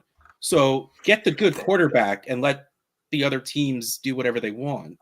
Yeah, the value's just off to me. Like every quarterback we mentioned in the last trade that you could trade Hurts for, and I agree with you, it's definitely a sell Stroud moment. But you can get Murray, Herbert, Dak, name your guy plus a 106 for Stroud right now, according to the market. And man. Like not that I don't mind getting Purdy, but I think you should be getting a bit more for Purdy because of the psychology. He's getting Stroud, though. Yeah, but like if you get Stroud and then roll, that's what I would love to do what Peter just said. Like do this for Stroud and then sell Stroud for Kyler and a first. Yeah, and then you've absolutely won.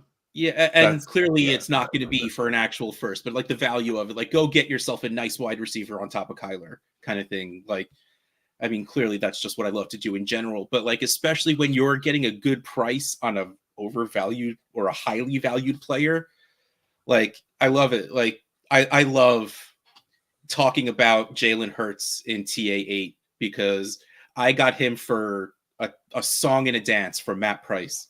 So anytime I bring it up, he's like, well, whatever, you got him for nothing anyway. Which, first of all, the answer is I love it. I use the Edna mode from the Incredibles GIF of never look back, darling. It distracts you from the now. Like I never look back. It doesn't matter what you spent on him. The value of what he is now is all that matters. But especially if you're rolling it over that quickly, it matters that you can turn Purdy in a first into Kyler in a first because that's worth more to me. Like a lot. Genji, I mentioned Kenneth Walker back a while ago now because he's one of the few RBs I like that are available in the league. That's fair. Sometimes you're just limited in the market. But again, it depends what you're going to trade for Kenneth Walker. I think it shouldn't take a lot to get him. Do you know they're available or not available because you've asked or because they're not on the trade bait? Because those are two different things. Like, I don't think the Aaron Jones owner is like clinging unless they're me and Zach, pretty much. You know? Or the Austin Eckler owner or the Najee Harris owner. That's why they're a little under, like, they're not cling to players. Again, unless you're me and Zach and we're like hugging them. Kind of a thing. And to me, like running back is a position where you just hold your nose and take the points. Like I know we've already beaten this to death, but like Kenneth Walker is not taking the points. Like he's not. I know it seems like he is. He's not. I know, like Peter gave you the running back like 12 upside.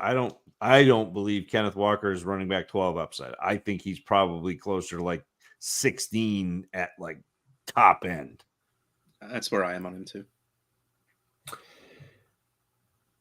Gonna watch this from this pillow. Nice. Happy grinding, everyone. Tony Perez, Ferguson, I'm trying to trade up. Who would you prefer, Pitts or Kincaid? Pitts. I prefer Pitts. Yeah. All three. Check. What up, Hollywood Titan? Nice to see you. Tony Perez, what's a fair price for Devontae Smith? Right now, way too little. Way too little. Like we said, he's 2 rounds below Roma Dunze. He's 2 rounds below Drake London. He should be around above both, and they should be a little low. He's one of my most rostered players, for sure. Like, again, remember who you're asking. I guess that's relevant. I think I have Smith drastically higher than everyone, and so maybe I'm more. Yeah, I have him as a top 12 wide receiver. He's right now the wide receiver 17 in DLF consensus and ADP. So like we're all particularly high on Smith. What's a fair price on Smith? A first Yeah, like plus a if we're second. talking this year's draft picks in a super flex league, like he'll probably be thought of as below Worthy and probably below Brian Thomas Jr. by a lot of people. So that puts him at the 110, 111, in which like I love that Worthy and Brian Thomas Jr. 110, 111. I would give them up so fast to go get Devonta Smith. Yeah. So fast. Yeah. Also, so that's a fair price. What would could I be forced to pay? I could be forced to add a second and another player they liked off my roster as long as they weren't, someone they liked, not someone I actually produced. Like I could add some really interesting chases to that and it not be fair, but I think it's actually really fair. This like right now is the situation where if I am if I look at my team and I have a good roster, I will send next year's first in a heartbeat with a second to go get Devonta Smith. So fast. Yeah. So fast. Yeah. And there's a chance that gets lightning. Done. Yeah. Good evening, gentlemen. Puff pass kick. A Hollywood Titans at a third, by the way, which just tells me he wasn't expecting our love. Puff pass kick. Good evening, gentlemen. Let's see you, buddy. Tony Perez, if I try and get Kincaid, I've had talks for Devonta Smith to be added. Love it. I'd rather Pitts, like I said. I think we all said that. But Smith would be what you're getting in this trade. Yeah, and Kincaid's fine, for sure. But I'm not. I don't think Pickens is in the Smith tier for me, but value-wise, he probably is. No. No? Well, here's the thing. It depends on what the way this is worded is like, if I'm not willing to give up enough to get to Smith and I want to pay less, I would pay less to have Pickens added because Pickens had a pretty decent season with Pickett and Trubisky at quarterback. And Russell Wilson might not be what he was, and Justin Fields might not be what I want him to be, but he's still better than those two. Well, both of them are better than the other two. So I think Pickens will be fine. So again, that's a fine pivot to me, but I think you should pay less and like noticeably less for Pickens than you should for Smith. I don't know if it's super consensus, but like there's a solid 6 to 8 wide receivers in between them without really thinking about it. Like there's a sizable difference between them for me. Yeah, the value difference is enough that I would say no to Pickens. I'm not saying there aren't trades that would interest me in Pickens or a lot. I think his value is pretty decent. I think he's a really interesting upside player. But if Smith's on the table, like you're not tempting me over there back down to Pickens. I'm like, oh, no. Put the ace back on the table. Let's talk about that a little while longer. Like I'm not interested in all these 8s and 9s you're throwing out. Like put the king back on here. I want to talk about that. Tony Perez, Hill, Adams, Metcalf, Olave, Dotson, Worthy at wide receiver, Bajon, Gibbs, H.A., Montgomery, and Walker at running back. So I'm trying to trade away Monty or Walker. Trade away Monty and Walker. Do both. Yeah, that's fine. Have this sandwich. That's fine. So, hey guys, look at any tape on Aeneas Smith for Texans A&M. I think we've had this conversation before. And I didn't stand out. Pete, did you watch any tape on him? No. I looked at a few stats and wasn't overly interested either. Yeah, I think that's kind of... I could play the stats. I could get it to scroll by on like a GIF type format. And technically, I will have watched stats. Do you think that'll pass this? No. My league is 12 teams through flex start 10 as well. That's actually really good information because it could have been like a standard scoring league start 1 wide receiver max, any format. And we didn't even ask. But yeah, that changes nothing. In fact, the start 10 makes me more interested in Smith. Plays trade addicts leagues at this point if they don't tell me. Super flex PPR, right? Yeah. Cool. 0.75. Less than 12 or less teams. Cool. Can I add Wicks and Mims to get what sort of running back? I mean, if you can get someone for Wicks and Mims, I think you've done pretty good. And I mean, anyone. Jalen Warren. Try and get Pacheco, I guess, but you're not getting way Pacheco for that. underselling. Yeah. You're not Like, gonna- no, like everyone should reject that, but I guess, sure. Yeah, like you're I going. don't for, like, know what Woodward. I think he's you're still- asking me. Okay, I'm gonna shut up. Good. Okay, I don't know things. I don't think things. Rather, I mean, this is like you're in the Najee Harris range at that point. You could probably add a little bit more, like add a second and get Harris for that. Pacheco over. We just got like the best shape Yes, of his Pete, life. Pacheco is over Harris. Wow. Yeah, we got the Najee Harris is on a diet, best shape of his life article already. So Oh, really? Cool. Yeah. I have no way of answering this. To me, you're offering nothing, and anything I could answer this feel I will say, unfair. I really do like Dontavian Wicks. But yeah, some people He's do not value these players, but like I'd take what you were getting. How far Unless off they were. is that for a kick at the can at Nick Chubb? That's For the probably right- Nick Chubb. The right/wrong team, they might just be willing to do it for the shot in the dark. Yeah. I mean, And you're right, it's worth a shot in the dark because that dude's so talented. Yes. He's Nick Chubb. All right, but I need to go because there's a chance Ellie's still awake and I need to get that girl to sleep. Good Yes, luck. sir. I'm glad I got to spend some time with you. Great to see you. Mwah.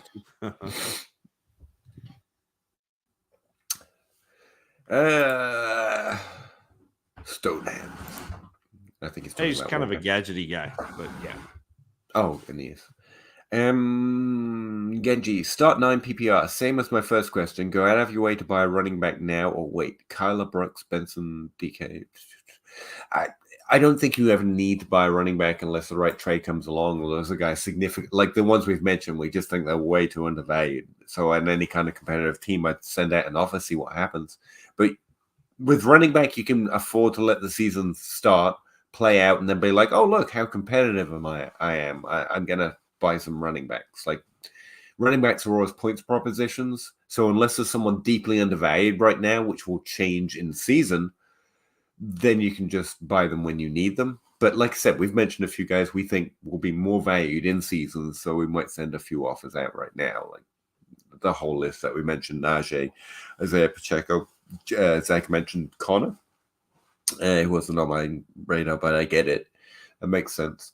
Yeah, and the whole list. Yeah. But you never have to unless there's a window like that, or you're trying to get points. And Genji, like if you have that team, it may be worth doing the go get 25 firsts thing and just hammer it because it looks like the 25 class is going to be a really nice. So you can get stopgaps where you can do those bridge running backs, the Connor, the Montgomery, that sort of thing, and then add also multiple shots at running backs in next year's class and win and continue to kind of reload. Which would be pretty awesome when you think about it. Yeah. No one needs running backs. True. Needing running backs is a myth. That being said, I love stocking up on running backs in these rookie. Yeah, right now, like I said, there are a lot of running backs right now that seem undervalued, which people suddenly value more in season. So, like, it's a really interesting time to buy a running back, but you never need to. Yeah, I think that's an interesting point. I don't know why I'm all about the air quotations today. I normally hate that shit. Genji, I almost forgot to mention, but I sold Pop Douglas for what? For basically Bucky Irvin. Cool. I'll take Irvin, yeah. Yeah. Also, you got, how do you say this? Gorendo. Gorendo, thank you. And a 25 for, okay, that's not much, but that's fine. Yeah, I was fine with just Bucky Irvin. So. Yep. I need to add something value to the last comment. Okay. Which one was that? This one. Okay. We'll look forward to it. Tony Perez, he's talking to Tony, so I think he's talking to someone else, so that's fine. Genji, he's a lead. You ever heard of Amon-Ra St. Brown? Are you comparing Rashi Rice to Amon-Ra St. Brown. Did I misread that? That's a terrible comparison. Anyway, we're just reading someone else's conversation as well. You guys are back, says Alec. That's true. Oh, every Wednesday. We're surprising like that. What were you going to say, by the way? Oh no, I was just going to say that they've the charges, the second set of charges against Rashi Rice were dropped. Okay. I don't know if that matters to anybody, but they were, and so that probably factors into what happens with him. I think it's again, just follow Drew Davenport and you feel good about it. But exactly. Man, did I miss listening to you guys on Wednesdays? Alec, we have actually been here every that's I'm glad not you're true. back. There was one. You're back. There was one that we weren't did here. miss that. Well, I was tired, or I fell asleep. Or something. Yeah, both. Probably both. DJ Moore is super elite. I mean, okay. Man, if Jason sucks, I can't believe it. Yeah, I'm already surprised based on my rookie profile, but he did hit off towards the end of the season, which was nice. He had like 4 yards per route run. Not a magic number. Damn it, Genji. But yeah. I'm not surprised too based on other things. DK Metcalf is super elite, so I get it. How many are in the super elite category? I need some sort of system here. Geno Smith blows, and it's not super elite. Brendan, on the clock at 1:10. Sorry it took so long to get to you then. Take Thomas, McConkey, Brooks, or Nix, or trade for future picks. Is a 25 mid first? Well, you don't know if they're mid. All picks are mid until we get closer to the season, in my personal opinion. That's the way I value them. I think a late first for a mid first next year is about fair, but a late first for a first next year is about fair, is essentially what I'm saying. But I take Thomas. Yes, I think it's a conversation, Thomas and Brooks, but I think I'd probably take Thomas. Like if you're like pure building, it's always just to trade your picks into next year's picks, because if you keep doing that relatively quickly in terms of years, like 2 years, and suddenly you're looking at dominating a draft, and if your team's got nothing else, it's a very easy, steady way of just finally getting back into things. But I take my risk in rookie drafts, and assuming your team isn't absolutely trash and you're pure building, I'll take my risk this year. Why not? Yeah, so I'll take Thomas. Brooks is fine in that range, but I'd rather take the wide. Yeah, like Brooks has definitely moved into my first, like my top 12. Yeah, still Thomas goes ahead. Ooh, Russ. Yeah, no, that was pretty awesome, right? Trade out or Brooks, depending on roster construction, according to Tony. The gang is back together. I know. It's very fun. Now it's a party. We're finally caught up to the Russ moment. This is a tweet, even though I'm not tweeting. That's cool. Drew Brownlee, 12-team half PPR, no premium. Would you do London and Ferguson and McBride and I'd do it for Saquon by himself. I might do it for McBride by himself. Rather have Saquon than London, and rather have McBride than Ferguson. So Drew, that's an easy one. I'd rather have either than both. So this is a clear win for me. What a show tonight! Oh, thank you. Thank you, Hollywood. You beat on sell Brees the Beast. No, it's selling Brees. Come on. Oh, that was Russ. That was a Russ trade. You forgot AJ Brown. We did not, and I think Russ mentioned that at the time. He's just out of that tier, but in that really interesting tier with you can go to the next one. This is they're trying to sell you. Forget that. 4th round rookie picks, running backs, no matter what, or you take. It's not no matter what, but if you're asking me about trends in general, I think switching to running back in the later rounds or tight end in rookie drafts is fairly solid methodology. But honestly, once you're in a rookie draft, you can start making bets based on individuals, and the trends are kind of a little wonky there. Wide receivers a little more consistent there. You get some hits in every round. Running backs are definitely some dead zeros. But we're also talking about total seasonal hits. I think running backs are much more likely to bring you some value in a season over the first 3 years than no value, which is the risk of wide receivers. They're legitimately bringing you no value more often, if that makes sense. I went over this a few episodes ago on the podcast. Sorry, I can't remember everything I said because I was reading. You cited the elevator escalator. I love it. I did. I constantly use that. I love that. I love that. It's not a metaphor, is it? Or a simile. It's something. Yeah, it's a metaphor. I think. Okay. Well, you would know. I don't even English, bruh. Thanks, gents. Thank you very much. Baker Kid 2. Who do you think has the most upside of the following in year one? Tracy, McCaffrey, Walker, Washington. Year Tracy, one, probably. I'm so not interested in Tracy, but I get it. Walker's in Baltimore, so I'm naturally terrified of that now. And these are lower drafted players, and outside of the running back position, I would say that wide receivers have a slower burn in terms of career arcs if they're going to show some level of production. So you're probably right. Tracy is probably the more likely. But yeah, I'm not saying that's who I'd pick, but year one, that's who I would say has the most likely chance to do something. So many country songs about Kentucky pollen. I know, right? Everyone's heard of this. Philip J. Fry, 12-team Superflex PPR, 0.75 tight end premium. It's basically a trade addicts league, right? That's the roster. A 25-second. What is it? All 26 and 27? What? What does that mean? Give Pitts a 25-second for Ingram. Oh, those are the picks that you have. Got it. Give Pitts in a second for Ingram and a 25 first. Pitts. Yeah, I'd rather have Ingram in the first. I mean, I think Ingram scores more than Pitts. Okay. Like flat out, and I'd rather have the first than the second. All right. Neat. Not that there's anything like I like Pitts is fine. Like I like Pitts, but Ingram is already the guy that you hope Pitts becomes.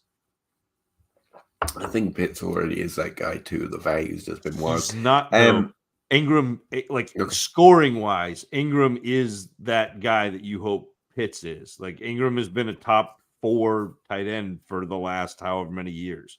Like it's just what he's been doing.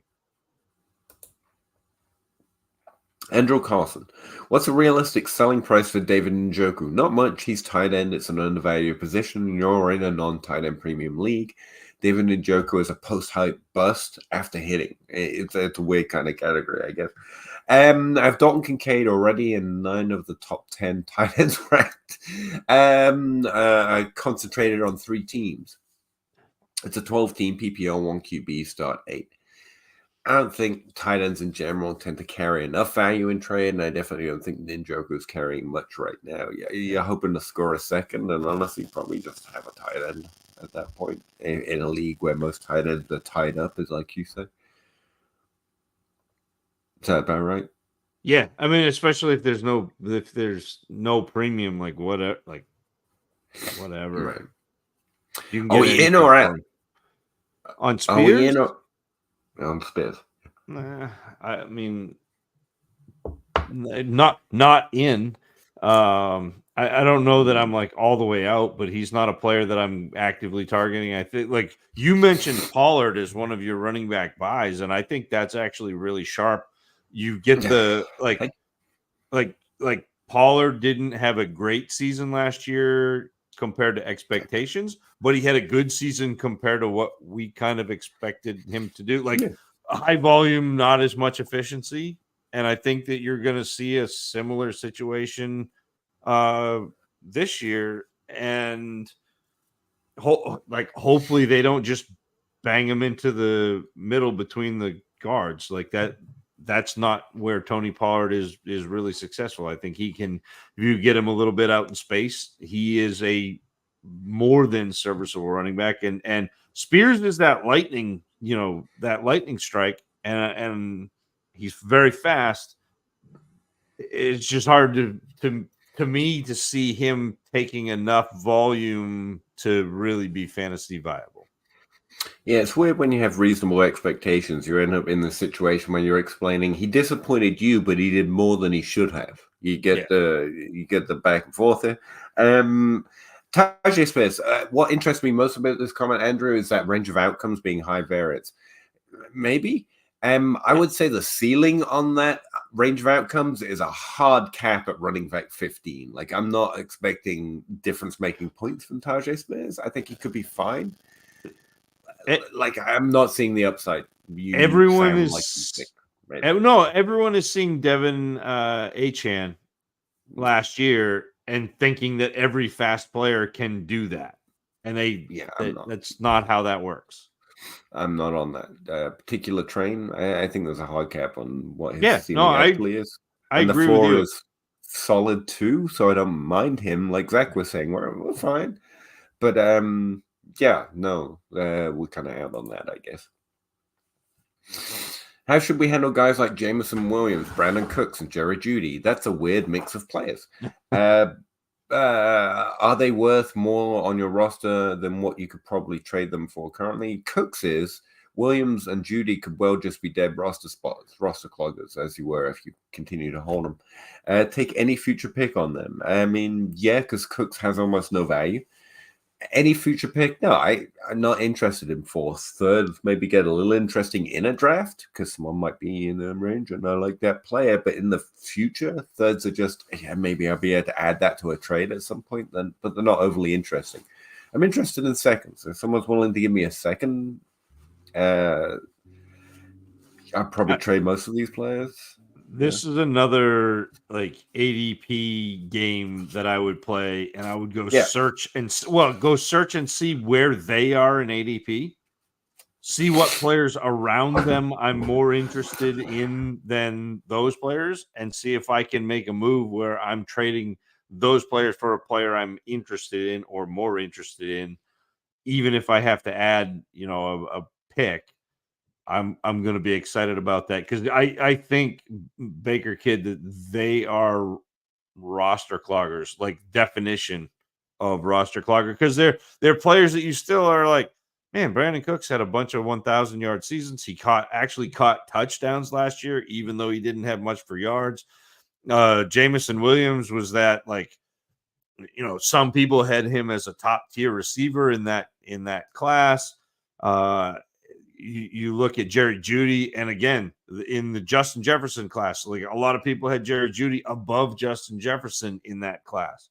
They're not sitting here tonight, but there are people that had that happen, and so they are classic roster clogger.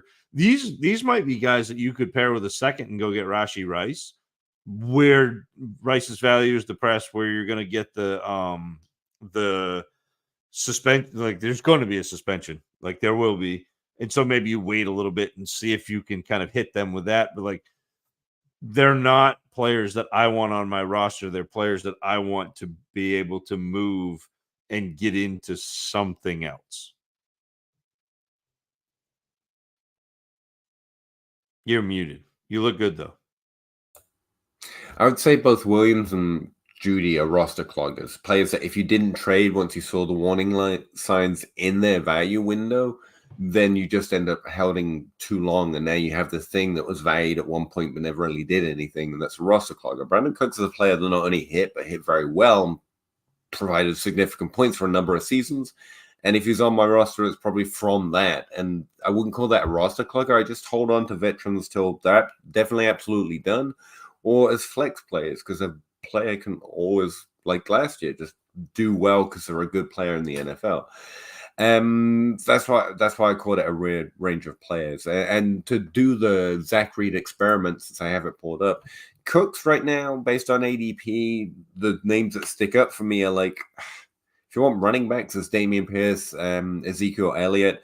We could take a shot on J.K. Dobbins is probably the most interesting, I would say, if you want to take that injury ride, or Tucker Kraft if you want some upside. I know that's a name Zach likes to mention in terms of just taking a flyer. That's not from my list or my highlights, but when Zach mentions something, I try and remember it. If you want something in the ADP game that Zach mentioned from Williams, he's going to be hard to find because there are so many Williamses. Jamal Williams, Caleb Williams, Kyron Williams, Javonte Williams, Jameson Williams. There he is in the 11th round. Marshawn Lloyd, if you want a running back. Dallas Goedert, if you want a tight end. I actually think he's being slept on in that class of tight ends, not that class. James Conner is in that range as well as Austin Eckler. So there's a bunch of players that are very interesting, but might seem like they're selling for nothing, but they're actually good players who have done something and are likely to do something that you can actually get out of a play if probably help past his window. So I wouldn't turn my nose up at it just yet. Jerry Jeudy still has fans. He's there with Keon Coleman. If you're just really enjoying the social media buzz, which honestly, that's Keon Coleman's a fun guy. I've enjoyed it, but I'm not particularly in on the profile. If you want me to get all nasty about it, you could also go for Michael Meyer. No, Tyler Lockett if you want some points. Maybe Lockett, Roman Wilson, Jalen Polk. I'd rather have all of those players than Michael Wilson's interesting. Yeah. Roshan Johnson.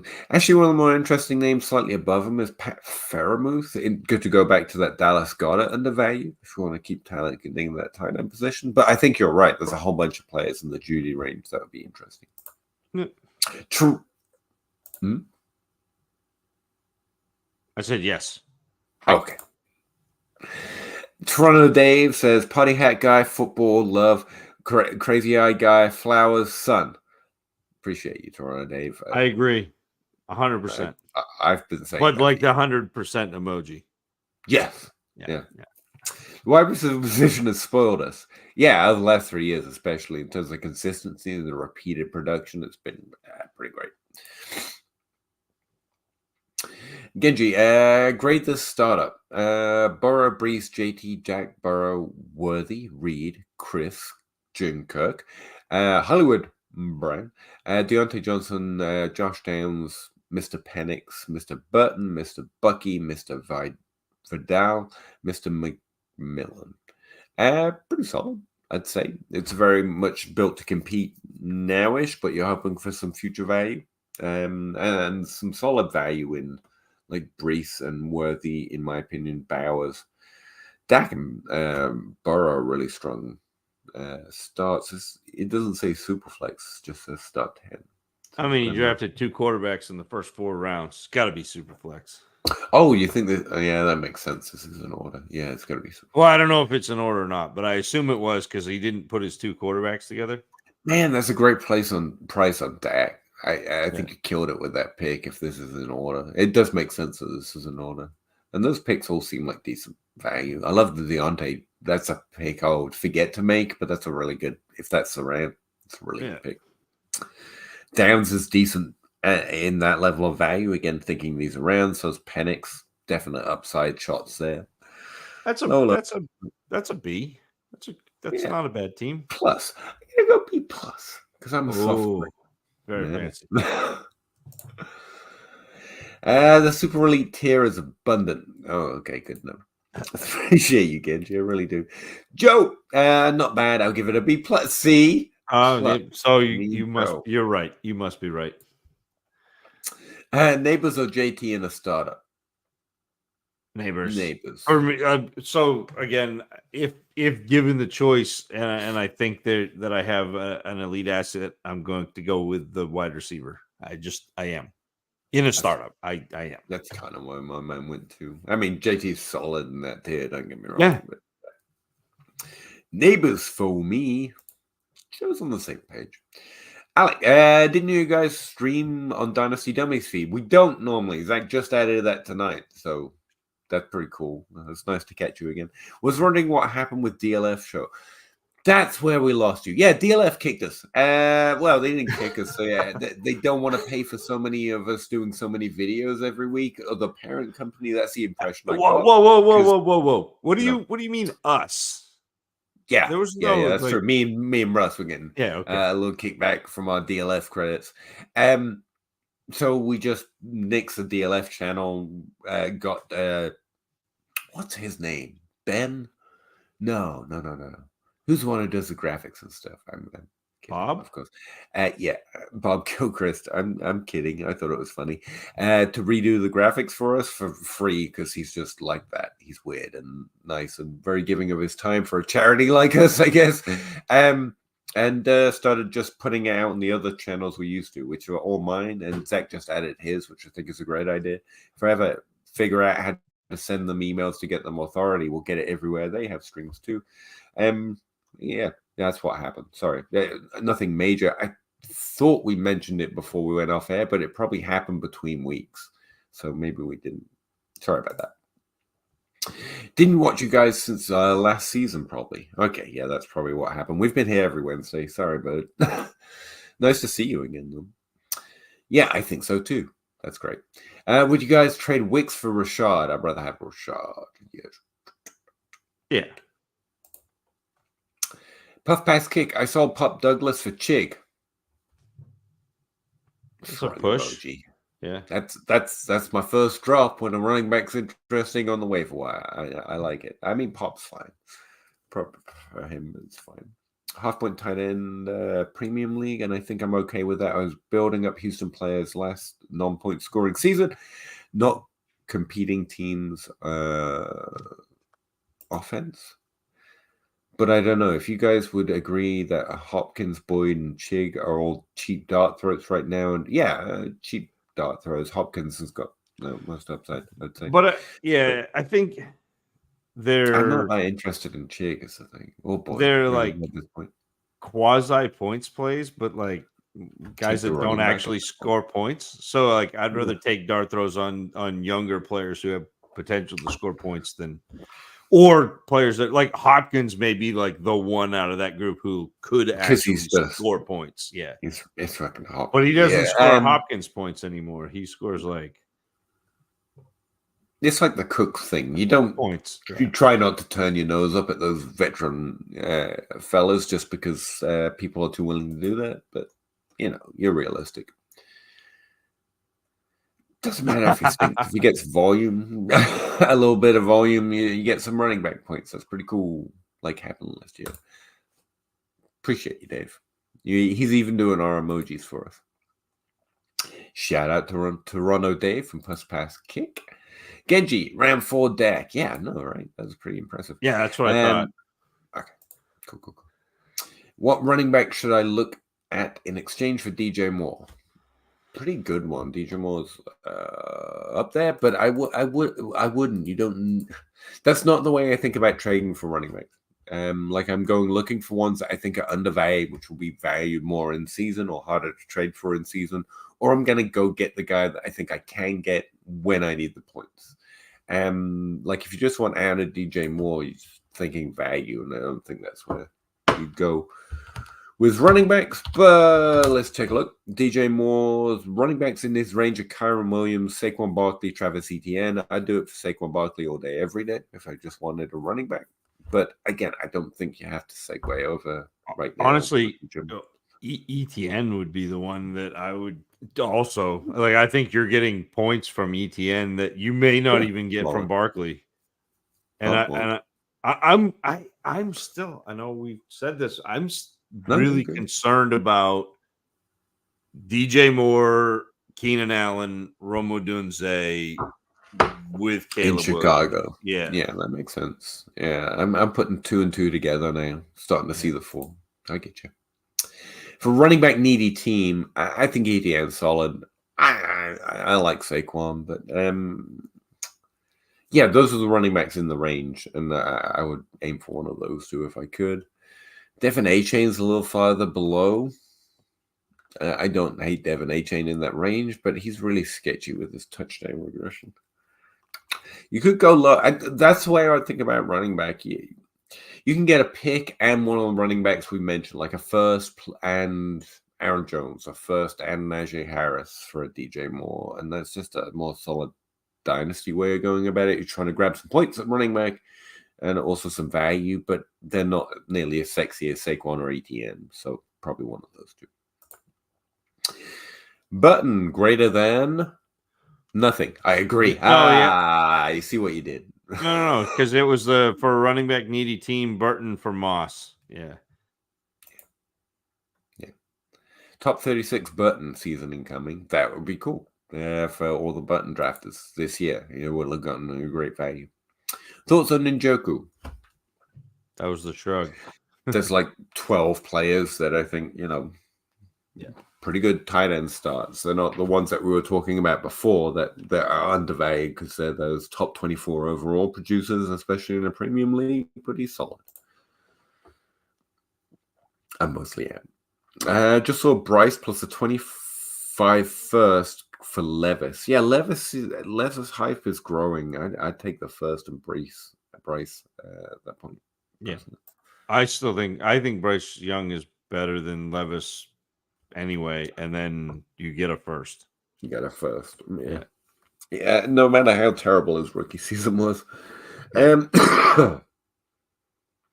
So for redraft, I have never handcuffed my running backs. Handcuff other people's running backs because JJ Zachariason taught all of us well.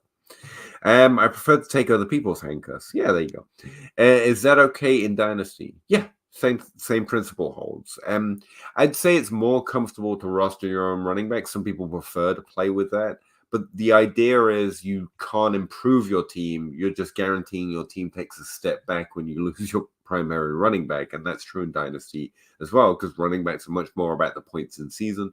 All of that logic still follows in Dynasty.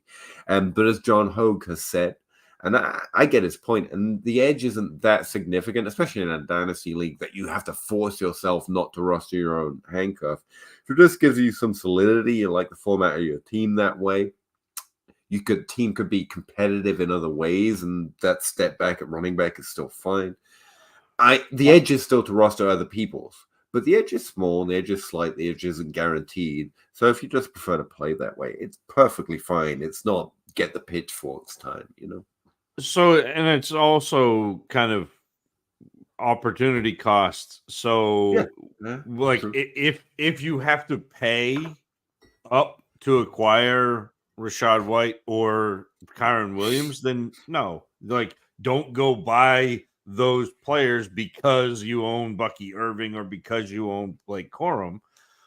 But also to the same point, like if you're drafting, like don't actively draft a worse running back just because it's somebody else's handcuff. So yeah, perfectly said. Thank you. If I own Corum, should I buy Kyron? No, what's the price? But you shouldn't force the issue. Yeah, it's about what are you doing to get Kyron, not the fact that you have Corum. Like the one instance wouldn't instigate me to do the second one. It's not a cause. Yeah. But by the same token, like Kyron Williams is pretty good. So if you pretty solid value. Yeah, if you can get Kyron Williams on a deal, like I want that backfield, but. Again, I'm not going out of my way opportunity costs, like paying up to go get Kyron when I could go pay up to get a better running back. That's just kind of pay down to get one that has the same similar upside. Yep. DLF is losing out on its best Wednesday program available. It's only Wednesday program available. I see what you did there, Puff Pass Cake. Yeah, I think DLF will survive it, but I'm happy not to have to, I'm happy to be on my own channel. It's fine. I was going to say, because I can do things I couldn't on DLF, but we held back nothing. So that's not exactly true. Andrew Carlson, the list of rookie running backs with 50-plus catches are all studs, except Duke Johnson and Giovanni Bernard. You see where the except comes in? That's where you say, I found a rule that doesn't work. Yeah. Pointing that out. Last year, it was the second time we had 3 running backs, Bijan, Tajay, and Gibbs. Yeah, again, a rule that doesn't work, and so the odd one out is probably just an odd one. That's what I'm going to do with it. Well, yeah, I mean, it's the difference between like players who are pass catchers and players who are like bell cows. Like, there's a difference between, like, again, Kamara is kind of the exception to the rule. CMC ended up being they both ended up being bell cows. And then Kareem Hunt led the league in rushing his rookie year. Yeah.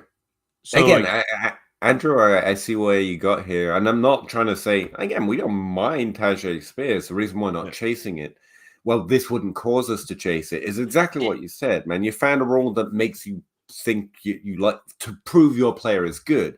But even in your rule, it has, apart from these exceptions, which he could easily beat. There's no reason he shouldn't be those exceptions. And when you compare players, it's like, oh, yeah, he looks much more like Duke Johnson and Gio than the other guys. So that's probably where it's at. You know, again, just like Tajay, it's fine. His value's perfectly fine. Rostro, man.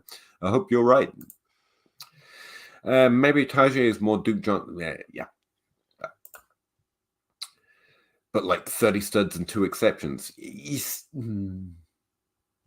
Two exceptions that neatly fit Tajay Spears' profile. But again, you made the rule to limit it as much as possible. You see what you're doing. The fact that there are exceptions tell you that's not a rule. And especially, like Zach pointed out, the type of running backs you're looking at, there's a distinct difference in what they were doing in terms of touches, both in college and in the NFL. And he fits those exceptions better than he fits those 30 studs.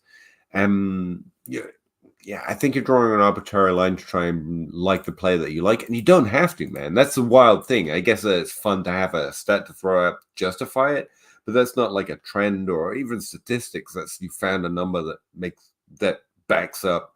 You think the player you like, but best news, you like to just like the player and see the upside because you like the talent or whatever else, and that's just as good as the number. Number doesn't provide you more authority, and in fact gives like people a way to attack you on it because exceptions, and what if we draw this arbitrary line and that's not statistics? Well, that's just a bullshit argument. To be honest with you, you're allowed to just like the player, and I'll agree. Like there's talent there, and he's capable. But when we get into just naming random lines or statistics, it can get more not argumentative. All we do is argue. We like arguing, but more assholic, where we start arguing. You don't know what this means or that means, or how and I don't think that about you. I think you like a player, so you went looking for something positive, and you found something that matches up. What I can tell you from the little bit of statistics knowledge I have is that's not a rule that works, but it's a perfectly fine thing to know. If you see what I mean, like I'm not trying to hate on it. I'm just trying to offer you the best guidance I got. And you're allowed to just see the upside because you like the player. Like that's allowed and it's perfectly valid. Like it's perfectly valid. For me too, it's about profile. Yeah.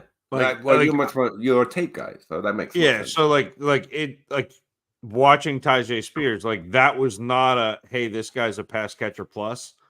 That was this guy's a space back, satellite back, and that adds up. So it's harder to be a space back, satellite back, and be an uber elite producer. And again, it's not that he's not good; it's just that he has a different set of skills than what we typically find scores a ton of fantasy points. That's it. I'm going back to your rule here. I held the torch, like Geo for life. Look up that hashtag on Twitter.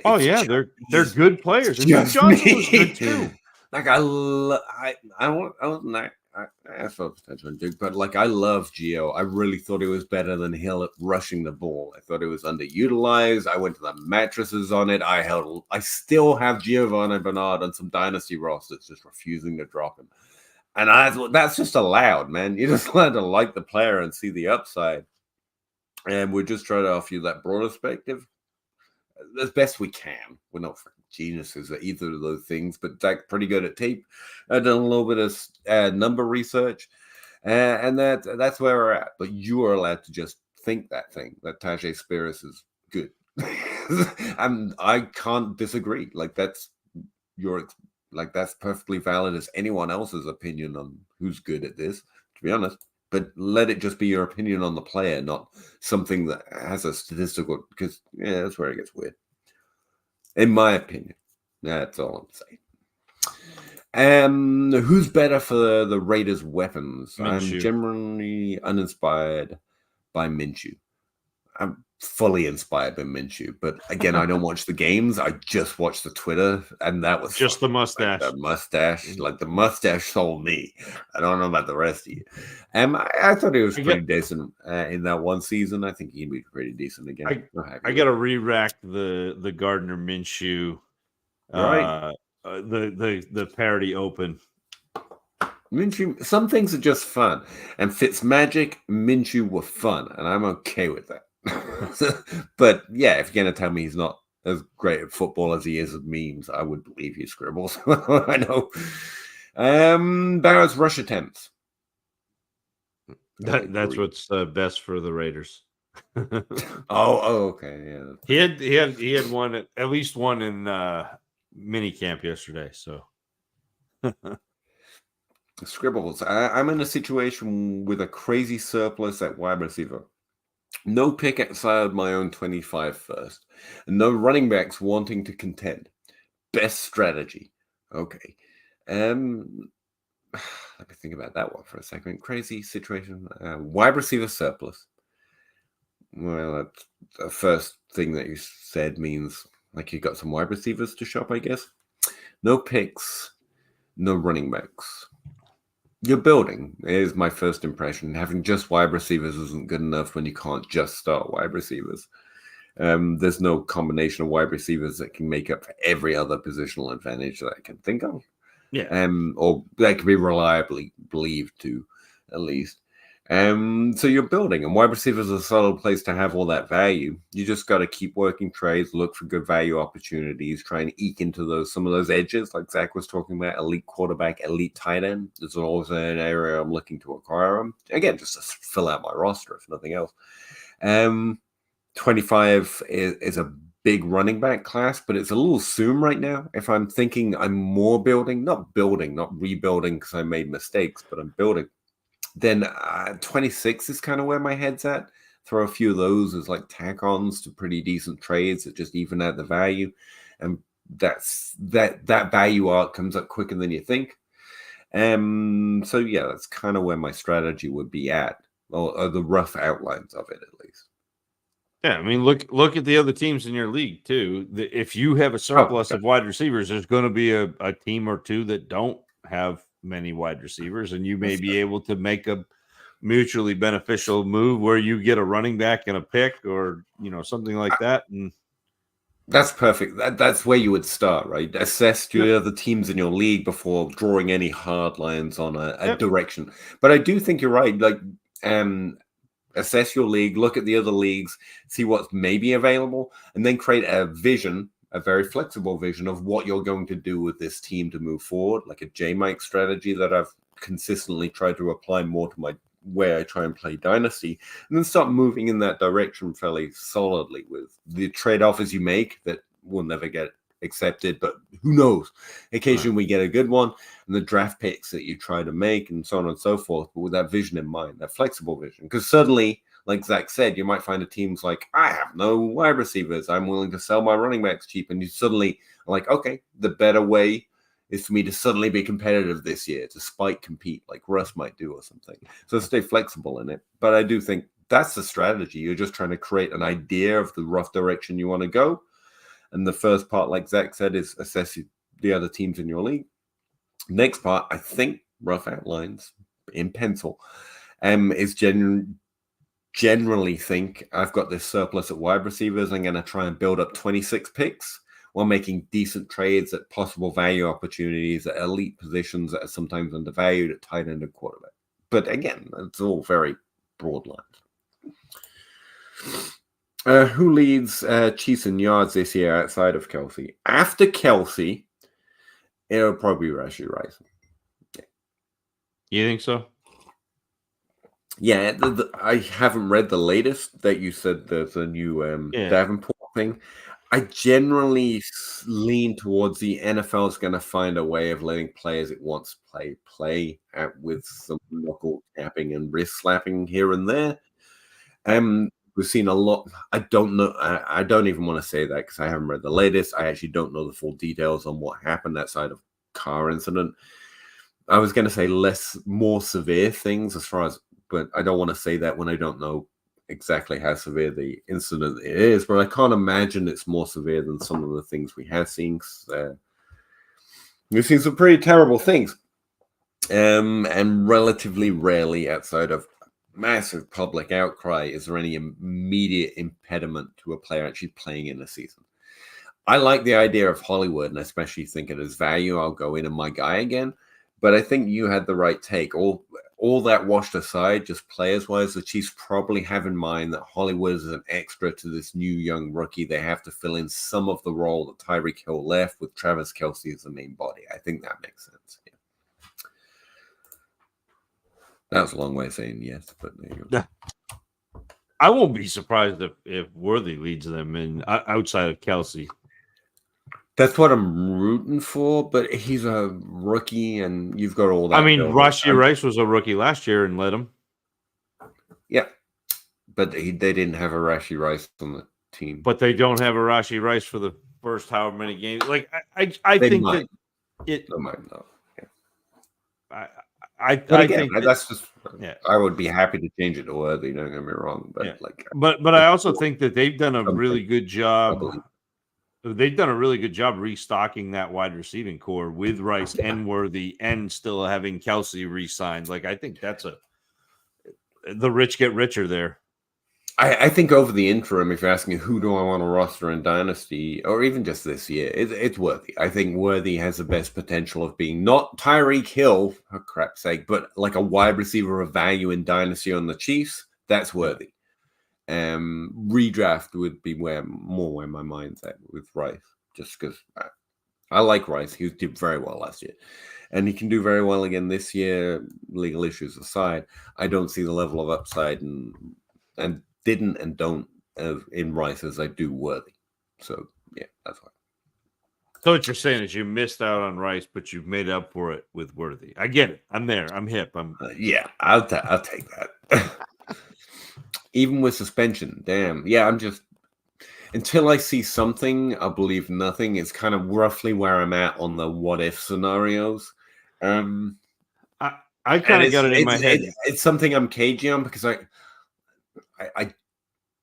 it's legal stuff. I kind of got it stuff, and I don't want to segue over into that stuff. Got it in my head that it'd probably be around 4 games, but that just again, we're going off vibes. We got party hat guys and vibes here. So read Davenport's thread. That's what I got for you. He's the only lawyer I know that's willing to weigh in somewhat on those things, and his opinion is going to be much better than mine on that for sure. Genji, in a startup, should I trade down and acquire multiple startup picks, or forget trades and just draft round by round, assuming I never get an offer? My answer here is going to be vague and frustrating. It depends on what the draft gives you. That's mostly my draft strategy. I'm not zero RB. I'm not any of the strategies. I'm mostly take what the draft gives you and then create a vision for your team and move forward with a general dynasty strategy.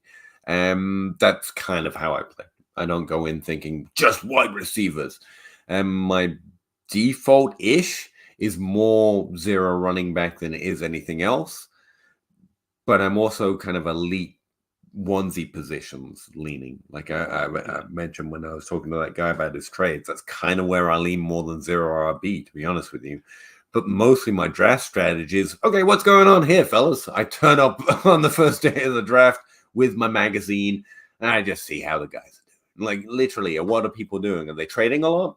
I would like to get involved in that. What kind of trades are happening? Let's see what I can figure out about what I might like to do in this landscape, or what picks are happening.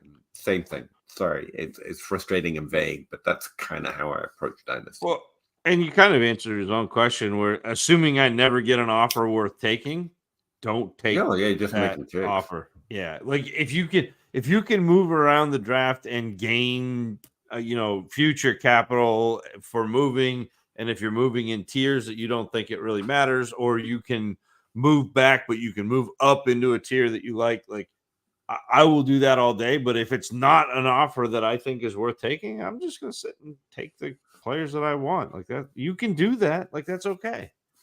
I think one of the principal ways of where I try and play or think about playing in Dynasty that I maybe don't mention enough is I try to specifically think, how do I play if my league mates aren't idiots? Because so much stuff is based on, hey, you can get this trade or take this advantage over this guy.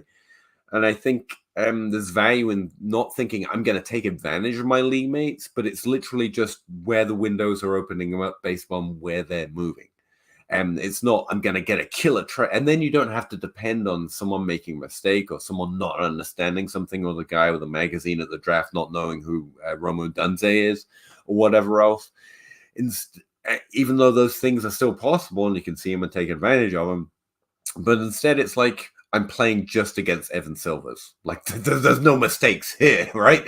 But there's still a way to compete and play and win, because Evan Silver, believe it or not, and honestly, it's pretty hard to imagine, he doesn't win every league he enters because it's the future and no one actually knows it. So there's ways to maneuver to be successful, not lose value, manage your points per game, be competitive, continue to be increasingly competitive.